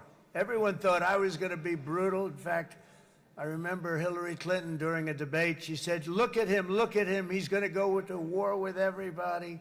And actually, she said, he's got a personality that's all about war. No, my personality actually is all about stopping wars, and it seems to work. Seems to work. But it also means this name change and our attitude that we're not going to go into a war, but if we do, we're going to win that war like nobody has ever won a war before. We will not be politically correct, but we're not going to be there. And I think, you know, as you mentioned, Bibi, before, peace through strength, and that's what it's all about. The United States has the greatest and most powerful military in the, right now, history of the world. I can tell you we have weapons that nobody's ever dreamt of. I only hope we never have to use them. I rebuilt the military. I was proud to do it, but some of the things I hated to do. I hated certain of the weapons because the level of power is so enormous, it's so dangerous, so bad. But we have to do what we have to do. We make the best weapons in the world, and we've got a lot of them. And we've given a lot to Israel, frankly. And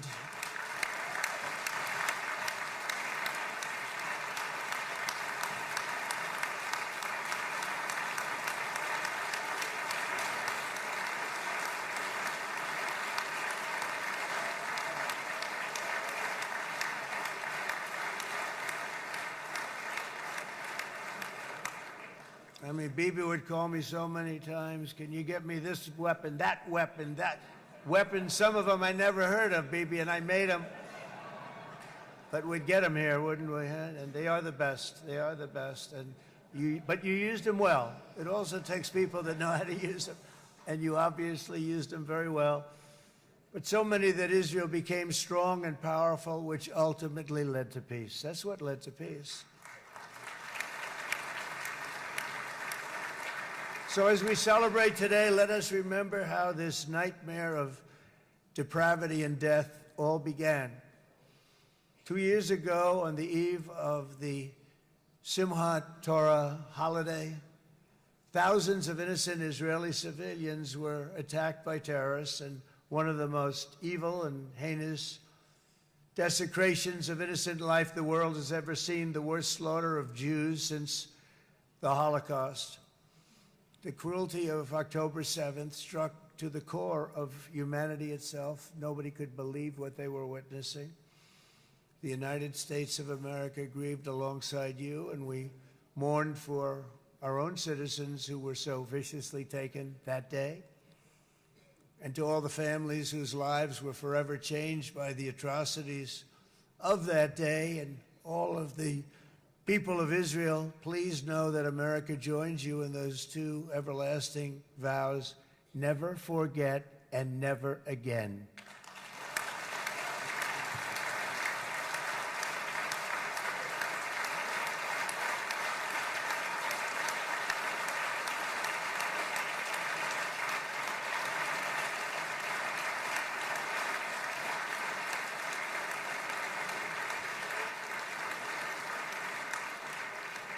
From October 7th until this week, Israel has been a nation at war, enduring burdens that only a proud and faithful people could withstand.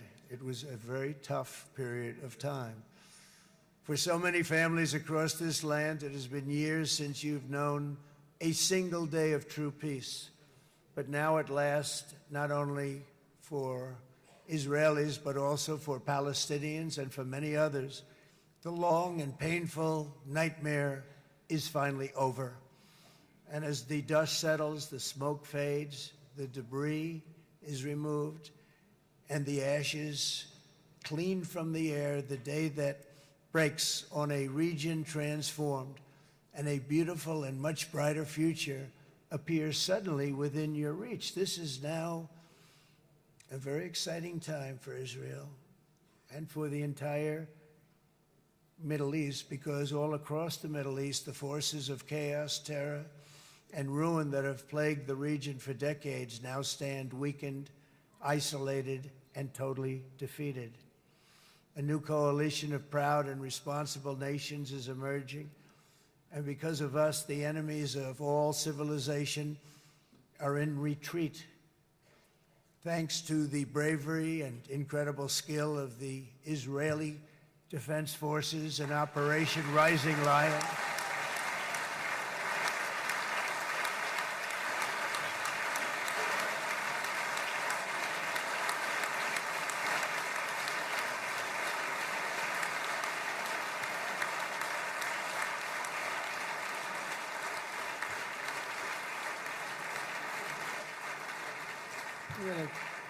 guy's central casting. Let's put him in a movie. Look at him. Great job. And my people loved working with you. Loved it. They worked so well together. But many of Iran's top terrorists, including nuclear scientists and commanders, have been extinguished from this earth.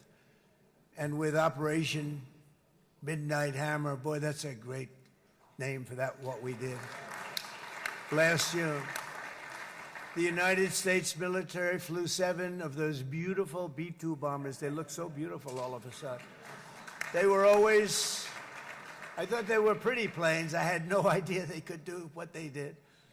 In fact, we just ordered 28 more of them. A little updated version. We ordered a whole pile of them. And almost 100 other planes went with them, including fighter jets. And we had 52 tankers, big, beautiful, brand new tankers that were loading them up 4 or 5 times. They've traveled 37 hours back and forth, think of that. But we had tankers all over the sky for all the other planes. We had the F-22s, the F-35s, F-16s. We had a hell of a lot of planes.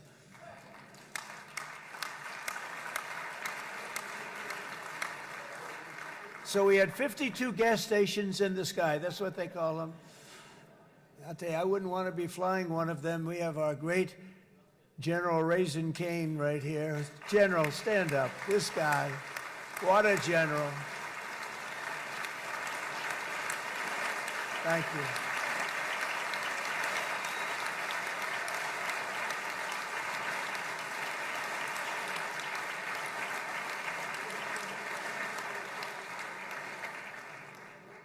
I asked General Cain, I said, you know, we're having problems with ISIS, and I was in Washington, and I asked, how long would it take to defeat ISIS? And my Washington generals told me, 3, 4, maybe 5 years, sir. I said, I don't get it. We got the best equipment in the world. Why? So I flew to Iraq, and I met with a man named Cain. He said, what's your first name? He said, they call me Raisin, sir. I said, wait a minute, your name is Raisin Cain? I've been looking for you for a long time. You gotta be kidding. So they told me 3, 4, 5 years to defeat ISIS. And I sit down with him and I say, why is it? I flew there in the dark of night. I landed, I'll never forget it. It's quite a trip. I'm glad I made it because I met him. I said, could I ask you, General? I come down. He's standing with another general and a sergeant. Everybody was like central casting. They could go into a movie right now. Between him and you guys over here, we could get rich making movies, okay? And they got along so great. That's the beautiful thing, that your military and our military, Bibi, got along so great. But I was told by the television generals in Washington, we have the best equipment in the world. Why is it taking so long? And they said, 4 years. I said, so let me ask you, Raisin, how long would it take you to defeat ISIS? Sir, we can do it in 3 weeks, but you'll probably have some time left over. I said, you gotta be kidding. What the hell are you talking about? They said 4 years. I said, well, sir, look, it's not my place to say, but you're asking me the question. What you have to do is you hit him from the west, you hit him from the north, you hit him from the south, you hit him above, you hit him below. I said, so why didn't they do it? And he didn't want to speak badly of his superiors, which is hard to believe they were his superiors. It should have been the other way around a long time ago, because he's the one that did Operation Hammer. It was flawless. It was flawless. It was absolutely flawless. And I said, so you really think you can do it in 4 weeks? Yes, sir, 100%. You have to do it differently than they were doing it. They were using one base, and it was hundreds of miles away. And he says, we have all these portable bases all over the Middle East. And they didn't want to use them because they didn't want to offend the country where the portable, they wouldn't have even known what the hell the planes were going up, right? They wouldn't have known, but he said, no, they didn't want to defend anybody, offend anybody, and but we can do it in 4 weeks. I said, you sure about that? I'm going to call you back. I'll call you back on Monday. I'm going back to Washington. But you think 4 weeks? Yes, sir, I think we can do it in 4 weeks. We'll have time left over. So I call him on Monday. I said, you think you can do it? 4 weeks. I said, go ahead and do it. He did it. I'll tell you, he did it in 4 weeks, less than 4 weeks. So, General, stand up, please. Again, this is a real general. This is not a television general. He doesn't want to go on television.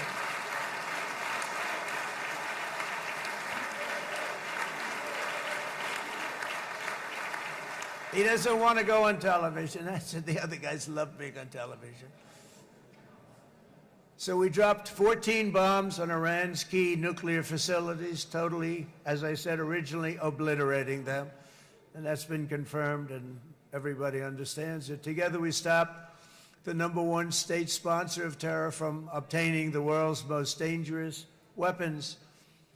And if you think about it, if we didn't do that, and assuming we made the same deal that we have today, there'd be a dark cloud over this deal. And #1, it wouldn't happen because the other Arab and Muslim nations really wouldn't feel comfortable making the deal that we have now, right? If Iran had that nuclear weapon that they were about 2 months away from having. They would have had it in 2 months or maybe less than that. They were right at, this was our last shot. They looked at it for 22 years. This was our last shot. The pilots told me that. They said, 22 years, sir. They looked at it. Our predecessors looked. They studied it. 3 times a year would do drills on that exact attack. And boy, did they get it right. But let's assume they didn't, and let's assume there was large-scale nuclear weapons in the hands of Iran. We couldn't be here today. Even if we signed the deal, which we couldn't do because a lot of people would not want to have anything to do with it, we took a big cloud off of the Middle East and off of Israel.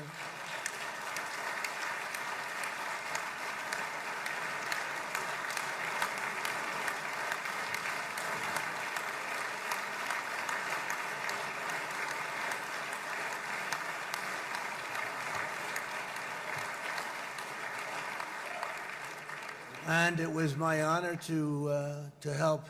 But isn't it true, though, that can you imagine the same, let's assume, Bibi, the same documents, we had everything the same, but you had somebody out there that was, in the opinion of everybody, all-powerful in the Middle East.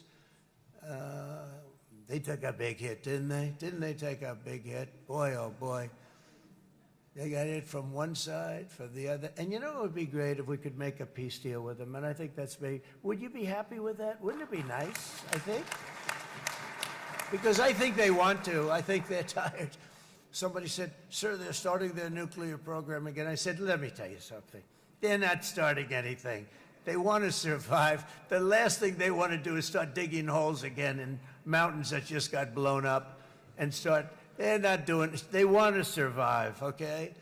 But I think we have a chance. Steve, you, and I think Jared, come on, I'll call you back for another one. We always bring Jared when we want to get that deal closed. We bring Jared, but Steve, you and Jared and the General and Pete and Marco, you'll get that deal done easy. I think that'll be easy. But first we have to get Russia done. We got to get that one done. If you don't mind, Steve, let's focus on Russia first, all right? We'll get it done. In Lebanon, the dagger of Hezbollah, long aimed at Israel's throat, has been totally shattered. My administration is actively supporting the new president of Lebanon in his mission to permanently disarm Hezbollah's terror brigades. He's doing very well. And build a thriving state at peace with its neighbors, and you're very much in favor of that, I know, and it's good things are happening there, really good things. And with this week's ceasefire, we've achieved the most challenging breakthrough of them all. The most challenging breakthrough maybe ever. I mean, I've never seen anything like it. I've been involved in a lot of success. I have never seen anything like what's going on today all over the world. People are dancing in the streets, not just in Israel. They're dancing in the streets of countries that would have never danced in the street about what's happening today. They're dancing in those streets.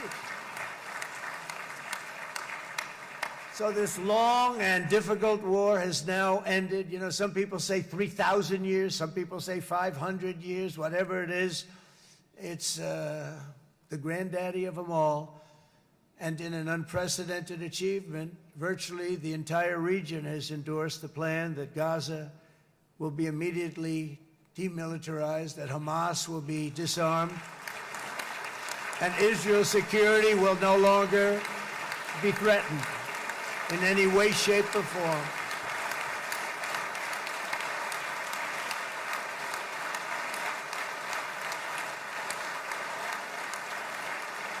So Israel, with our help, has won all that they can by force of arms. You've won. I mean, you've won.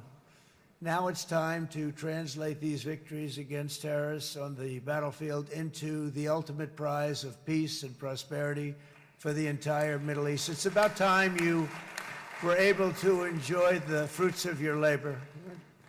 Mr. Opposition Leader. I said he's a very nice opposition leader. I think, no, he's a nice man. Bibi, he's a nice man. Good. He knows what he's doing, right? No, a very nice guy. Well, see, now you can be a little bit nicer, Bibi, because you're not at war anymore, Bibi.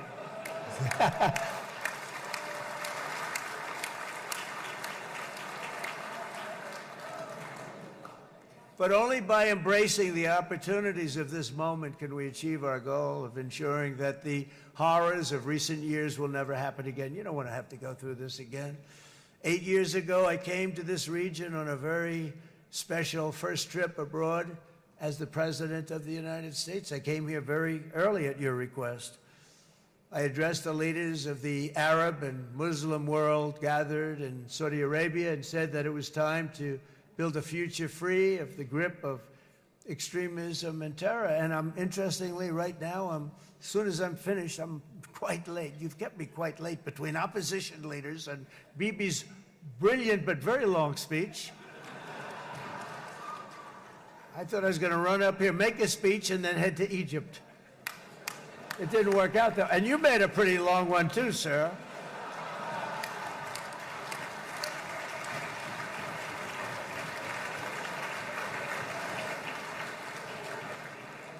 But I liked what you all said. It could be worse. Supposing on top of it, I didn't like what you said. That would be no good, Ron, would it? Ron, you did a great job, by the way, Ron.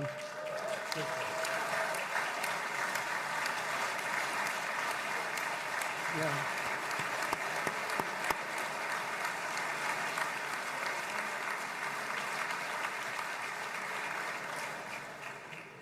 So I'm going to be meeting, actually, in a little while, I'm going to be meeting with the most powerful, the richest nations, really, in the world, although now, with the tariffs, the United States is by far the richest nation in the world, as you probably have been reading. But the richest nations, most powerful nations, you know, tremendous, headed by some tremendous people in many cases. Some cases I wouldn't say necessarily I would endorse, but I will tell you, some incredible people that really helped us make this all possible. So I'll be going there. I'll be quite late. They might not be there by the time I get there, but we're going to give it a shot. But the journey we started back then led to the crushing defeat of the ISIS caliphate, to the monumental Abraham Accords, and ultimately to the historic ceasefire this week, in which many of those same nations really played a very pivotal role, I have to tell you. Steve will tell you that. Jared will tell you that. Together, we've shown that peace is not just a hope that we can dream about. It's a reality we can build upon day by day, person by person, and nation by nation. And because of that, the Middle East is finally ready to embrace its extraordinary potential. You have extraordinary potential in this region. It should now be clear to everyone throughout the region that decades of fomenting terrorism and extremism, jihadism and anti-Semitism have not worked. They haven't worked. They've been a disaster. They've just killed. They've killed.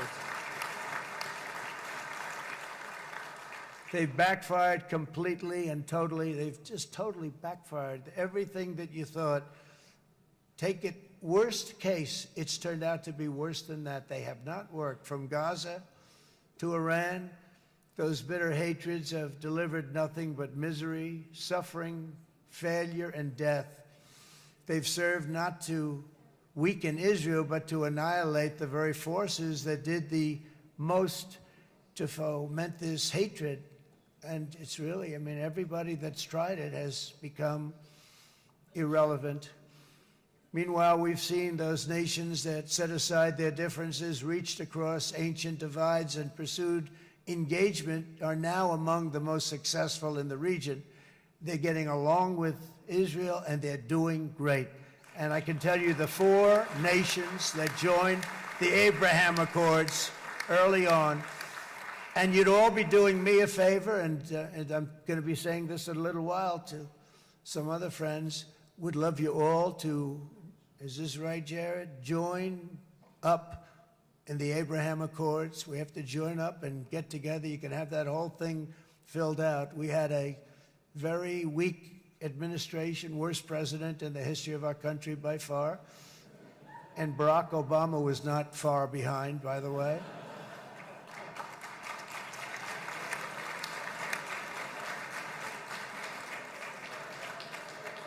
And they did nothing with this incredible document, the Abraham Accords, but now you can fill them up. Now you have peace, you have people that really like Israel. I'll tell you what, and they like Israel a lot more today than they did even 5 weeks ago. You've made a lot of, you've come back.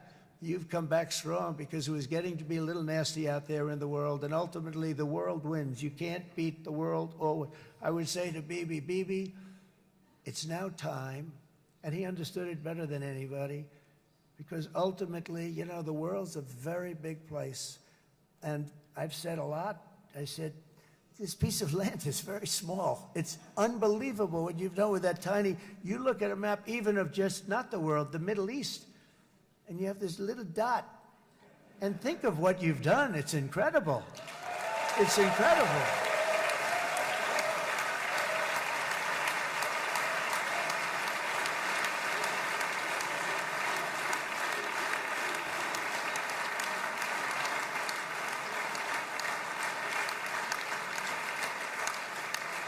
But the world is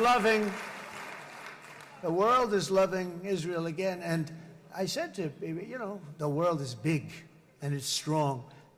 And Ron, ultimately, the world wins. And we don't have to worry about that now. But there was getting to be a period of time over the last few months, you know, the world wanted peace and Israel wanted peace. Everybody did. Everybody did. And what a victory it's been, right? What a victory it's been. If you would have gone on for 3, 4 more years, keep fighting, it was getting bad. It was getting heated. The timing of this is brilliant. And I said, Bibi, you're going to be remembered for this far more than if you kept this thing going, kill. It would be it would not be the same. And I just want to congratulate you for having the courage to say, that's it, we've won. And now let's enjoy our lives and let's rebuild Israel and make it stronger and bigger and better than it's ever been before. We're going to do that. Took a lot of guts. And the choice for Palestinians could not be more clear. This is their chance to turn forever from the path of terror and violence. It's been extreme, to exile the wicked forces of hate that are in their midst, and I think that's going to happen. I've met some people over the last couple of months that want to see it happen very much, and after tremendous pain and death and hardship, now is the time to concentrate on building their people up instead of trying to tear Israel down. We don't want that to happen again. And the total focus of Gazans must be on restoring the fundamentals of stability, safety, dignity, and economic development so they can finally have the better life that their children really do deserve after all these decades of horror. I intend to be a partner in this effort in the sense that we're going to help and we're going to do something that became unbelievably popular. Everybody wants to be on it. It's called the Board of Peace, okay? How about that? Is that a beautiful name? Like a board of peace.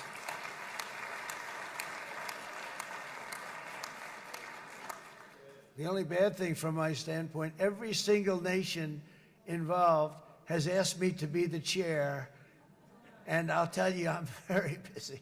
I didn't count on that, but you know what? If we do it, we'll do it right, and we have unbelievable power and wealth.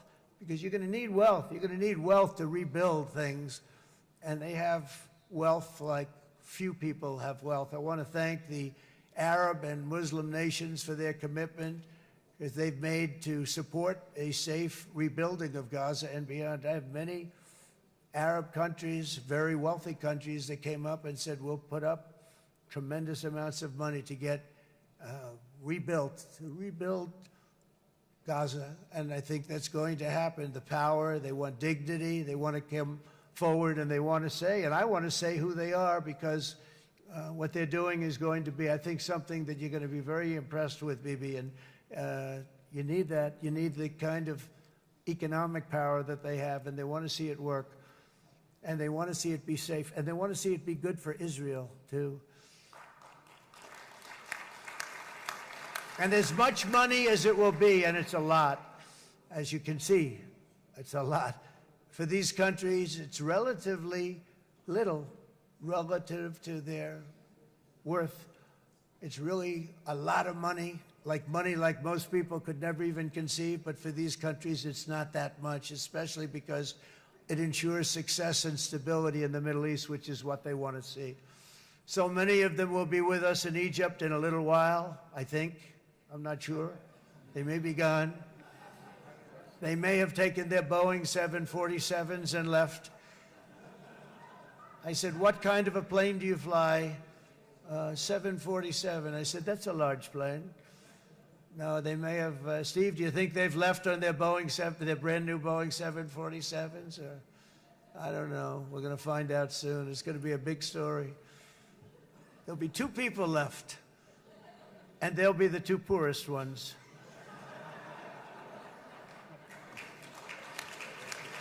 But it will be the wealthiest and most powerful group of nations. So the group that we have assembled, that's waiting for us, is the wealthiest and most powerful group ever assembled at one time. There has never been a group like this. And they're only looking for good. They want good. They're going to do good.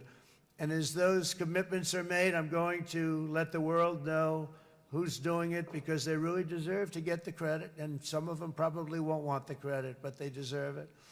It's more obvious than ever that the productive and responsible nations of this region should not be enemies or adversaries. You should be partners and eventually even friends, and that's what's going to happen. I know it. Together you can stand against the forces of chaos. Yeah, you go ahead. That's an important point.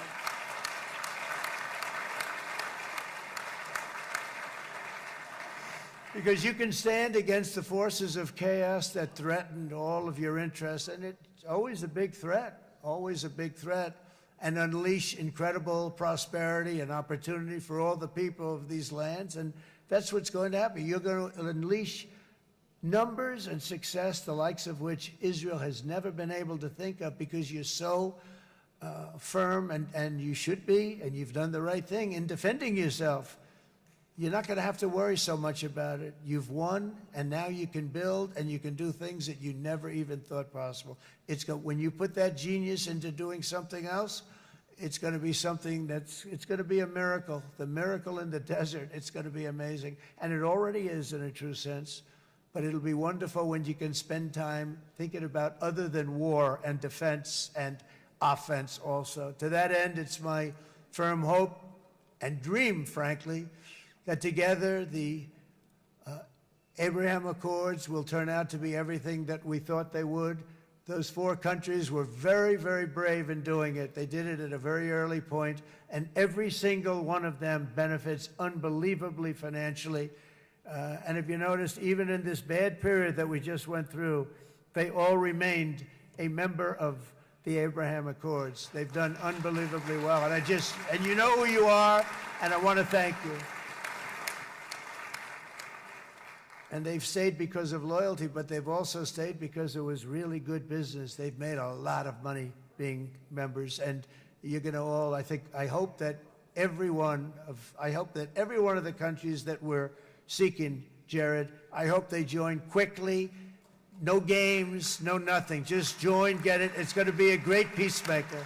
It's really going to bring it together beyond any.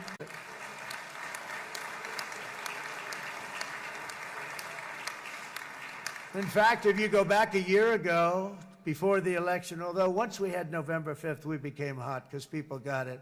I would say November 5th was a time that we became really hot.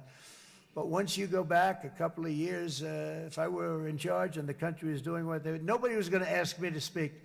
Nobody asked Joe Biden to come up and speak, I guarantee you that. And if they did, he would have turned them down, I promise you. He didn't speak. He didn't speak, and he didn't speak well. But all of the countries in the Middle East, it could have, what we're doing now, it could have happened a long time ago, but it was strangled and set back almost irretrievably by the administrations of Barack Obama and then Joe Biden. There was a hatred toward Israel. There was an absolute hatred. The setbacks really started when President Obama signed the Iran nuclear deal. This was a disaster for Israel, and it was a disaster for everyone. And I remember that Bibi Netanyahu came to the United States and worked so hard to try and get Obama not to do that deal.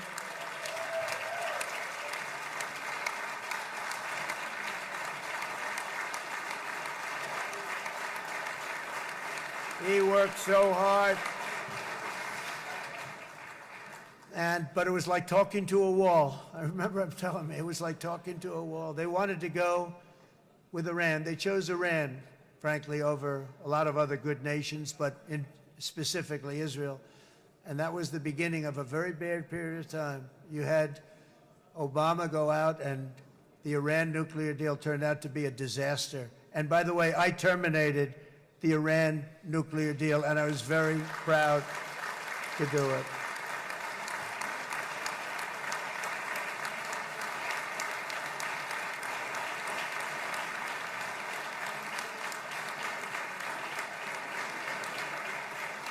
Yet even to Iran, whose regime has inflicted so much death on the Middle East, the hand of friendship and cooperation is open. I'm telling you, they want to make a deal. That's all I do in my life. I make deals. I'm good at it. I've always been good at it. And I know when they want. Even if they said, we don't want to make a deal, I can tell you they want to make a deal. All right, they do. They want to make a deal, and we're going to see if we can do something, because this is crazy what's happening, and we're not going to have this anymore. Neither the United States nor Israel bear the people of Iran any hostility. We merely want to live in peace. We don't want any looming threats over our heads, and we don't want to even think in terms of nuclear destruction. It's not going to happen, never will happen. There's nothing that would do more good for this part of the world than for Iran's leaders to renounce terror, stop threatening their neighbors, quit funding their militant proxies, and finally recognize Israel's right to existence. They have to do that. They have to do that. And to Iran, and as you know, this is not said out of weakness. There's no weakness. But I'm going to say this, that we are ready when you are, and it will be the best decision that Iran has ever made. And it's going to happen. It's going to happen. And they're good people. I know a lot of Iranians in the United States. They're good people, smart, hardworking people. They don't want to see what's happened to their country. The story of fierce Israeli resolve and triumph since October 7th should be proof to the entire world that those who seek to destroy this nation are doomed to bitter failure. The state of Israel is strong, and it will live and thrive forever.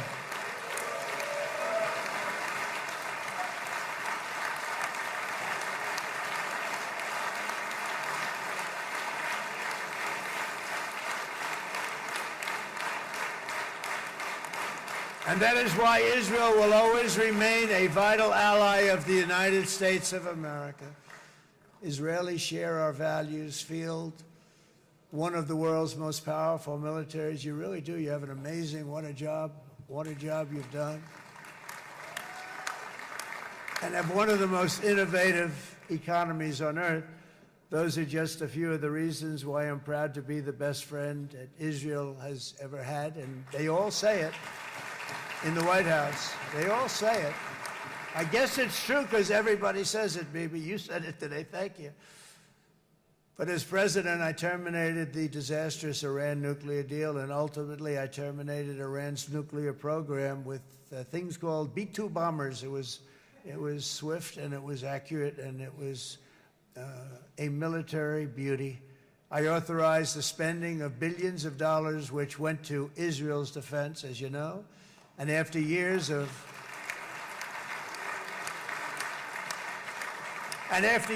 broken promises from many other American presidents, you know that, they kept promising. I never understood it until I got there. There was a lot of pressure put on these presidents. It was put on me too, but I didn't yield to the pressure. But every president for decades said, we're going to do it. The difference is I kept my promise and officially recognized the capital of Israel and moved the American embassy to Jerusalem.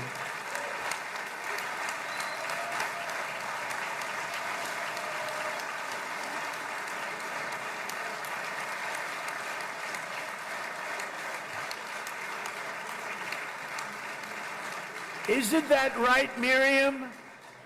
Look at Miriam. She's back there. Stand up, Miriam. Stand up.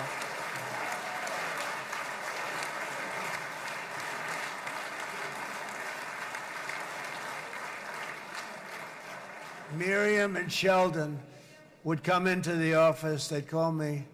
He'd call me. I think they had more trips to the White House than anybody else I can think of. Look at her sitting there so innocently. She's got 60 billion in the bank, 60 billion. And I think she's saying no more. And she loves Israel, but she loves it, and they would come in, and her husband was a very aggressive man, but I loved him. He was a very aggressive, very supportive of me. And he'd call up, can I come over and see you? I say, Sheldon, I'm the President of the United States. It doesn't work that way. He'd come in and do good though. But they were very responsible for so much, including getting me thinking about Golan Heights, which is probably one of the greatest things to ever happen to Israel.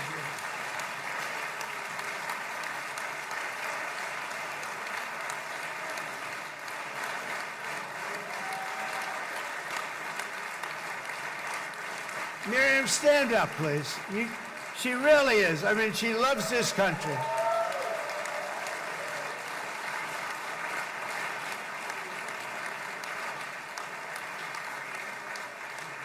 She loves this country. Her and her husband are so incredible. We miss him so dearly. But I actually asked her, I'm going to get her in trouble with this, but I actually asked her once, I said, so Miriam, I know you love Israel.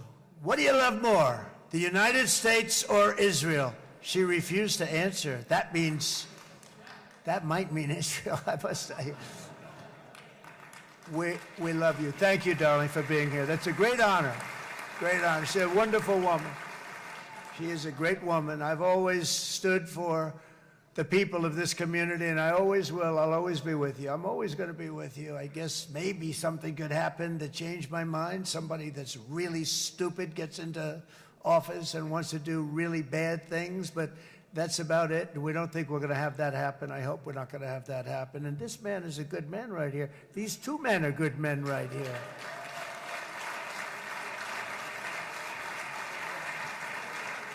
Hey, I have an idea. Mr. President, why don't you give him a pardon?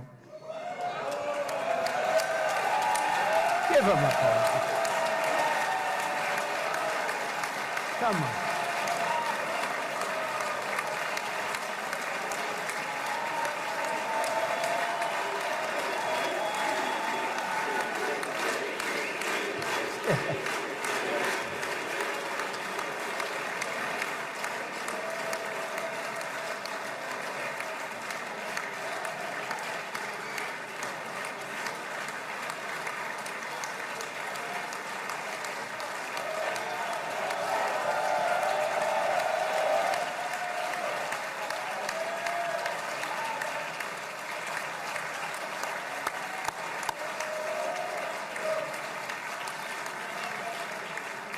By the way, that was not in the speech, as you probably know. But I happen to like this gentleman right over here, and it just seems to make so much sense. You know, whether we like it or not, this has been one of the greatest wartime presidents. This has been one of the greatest wartime presidents. And cigars and champagne, who the hell cares about that?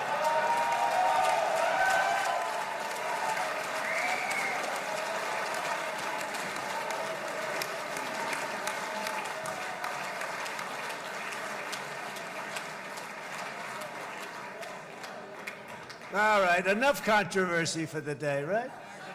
Actually, I don't think it's very controversial. So, you know, I mean, I see so popular. You are a very popular man. You know why? Because you know how to win.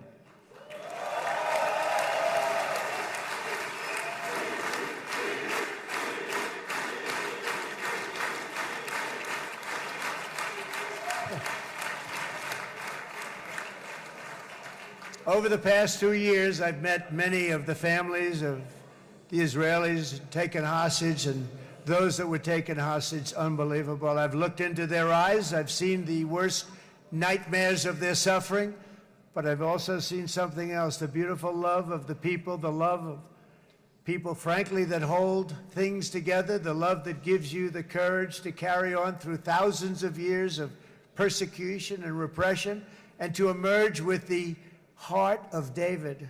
It's the heart of David. It's that love that's defeated the enemies of civilization, built this incredible country and this unbelievable economy, and forged one of the great democracies of the world. That is why it's a true honor to stand here today and address this assembly in your ancient and eternal now capital, Jerusalem. I'm proud to have helped in that regard. This city and this nation stand as living proof that a much brighter future for this entire region is truly within our grasp. For thousands of years, Jerusalem has been a home to Christians, Jews, Muslims, and people of all ethnicities and creeds. This is the holy center of the world's three great Abrahamic faiths. I like that too. Adorned, it's the first time I've seen that word in a while. Adorned with their sacred sites and alive with their pilgrims and visitors from every corner of the globe. But here between the Western Wall, the Temple Mount, and the hill called Calvary, people of every faith and background live, work, pray, serve, and raise their families side by side, and they do it with love. This example is just one of the modern miracles that Israel has given to the world. And just in closing, the leaders in this chamber know better than anyone else the challenges of this harmony, and it's been easily won. No, it hasn't. It has not been. It's been so tough, but it has been, some say, a miracle. What you've done is a miracle. Look at your size. Look at your chances when it all started. And you know, if you think about it, you are safer today, stronger today, and more respected today than at any time in the history of Israel. Think of it. People used to say it wouldn't exist. They don't say that anymore, do they? Yet if safety, security, and coexistence can thrive here in the winding alleys and ancient paths of Jerusalem, then surely peace and respect can flourish among the nations of the broader Middle East. The God who once dwelled among his people in this city still calls us, in the words of Scripture, the turn from evil and do good, to seek peace and pursue it. So he still whispers truth into the hills and knolls and valleys of his magnificent creation, and he still writes hope into the hearts of his children all over the world. And that is why even after 3,000 years of pain and conflict, the people of Israel have never given up from the threats of Zionism, from all sorts of threats. You want the promise of Zion. You want the promise of success and hope and love and God. And the people of America have never lost faith in the promise of a great and blessed future for all of us. From the very first day that modern Israel was founded, we have stood together through thick and thin of setbacks, and through victory and defeat, through glory and heartache. We have built industries together. We have made discoveries together. We have confronted evil together, and we have waged war together. And perhaps most beautifully of all, we have made peace together. And this week, against all odds, we have done the impossible and brought our hostages home.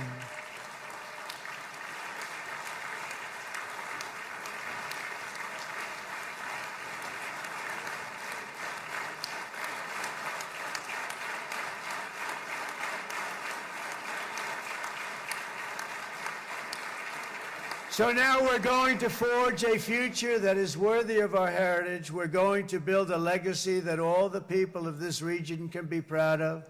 New bonds of friendship, cooperation, and commerce will join Tel Aviv to Dubai, Haifa to Beirut, Jerusalem to Damascus, and from Israel to Egypt, from Saudi Arabia to Qatar, from India to Pakistan, from Indonesia to Iraq, from Syria to Bahrain, Turkey to Jordan, the United Arab Emirates to Oman, and Armenia to Azerbaijan, another war that I just settled.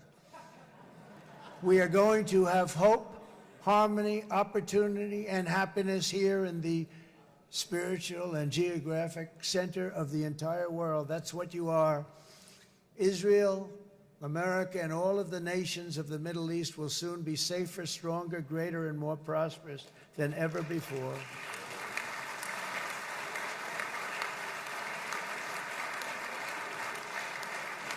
And I want to thank you all once again for this exceptional honor. This has been truly an honor. It's seldom that a president is invited to do this. And I love Israel. I'm with you all the way. You will be bigger, better, stronger, and more loving than ever before.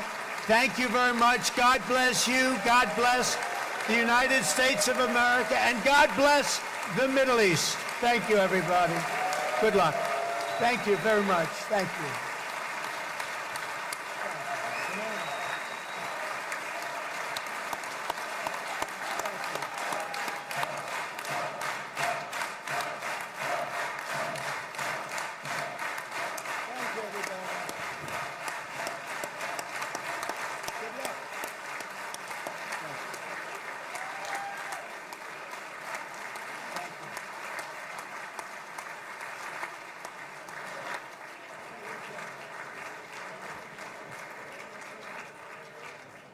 אני מודה לנשיא ארצות הברית של אמריקה על דבריו. חברות וחברי הכנסת, תם סדר היום. הישיבה הבאה תתקיים ביום שני, כ"ח בתשרי התשפ"ו, 20 באוקטובר 2025 בשעה 16:00. חג שמח ובשורות טובות.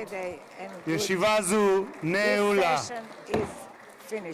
כבוד הנשיאים וכבוד יושב ראש הכנסת.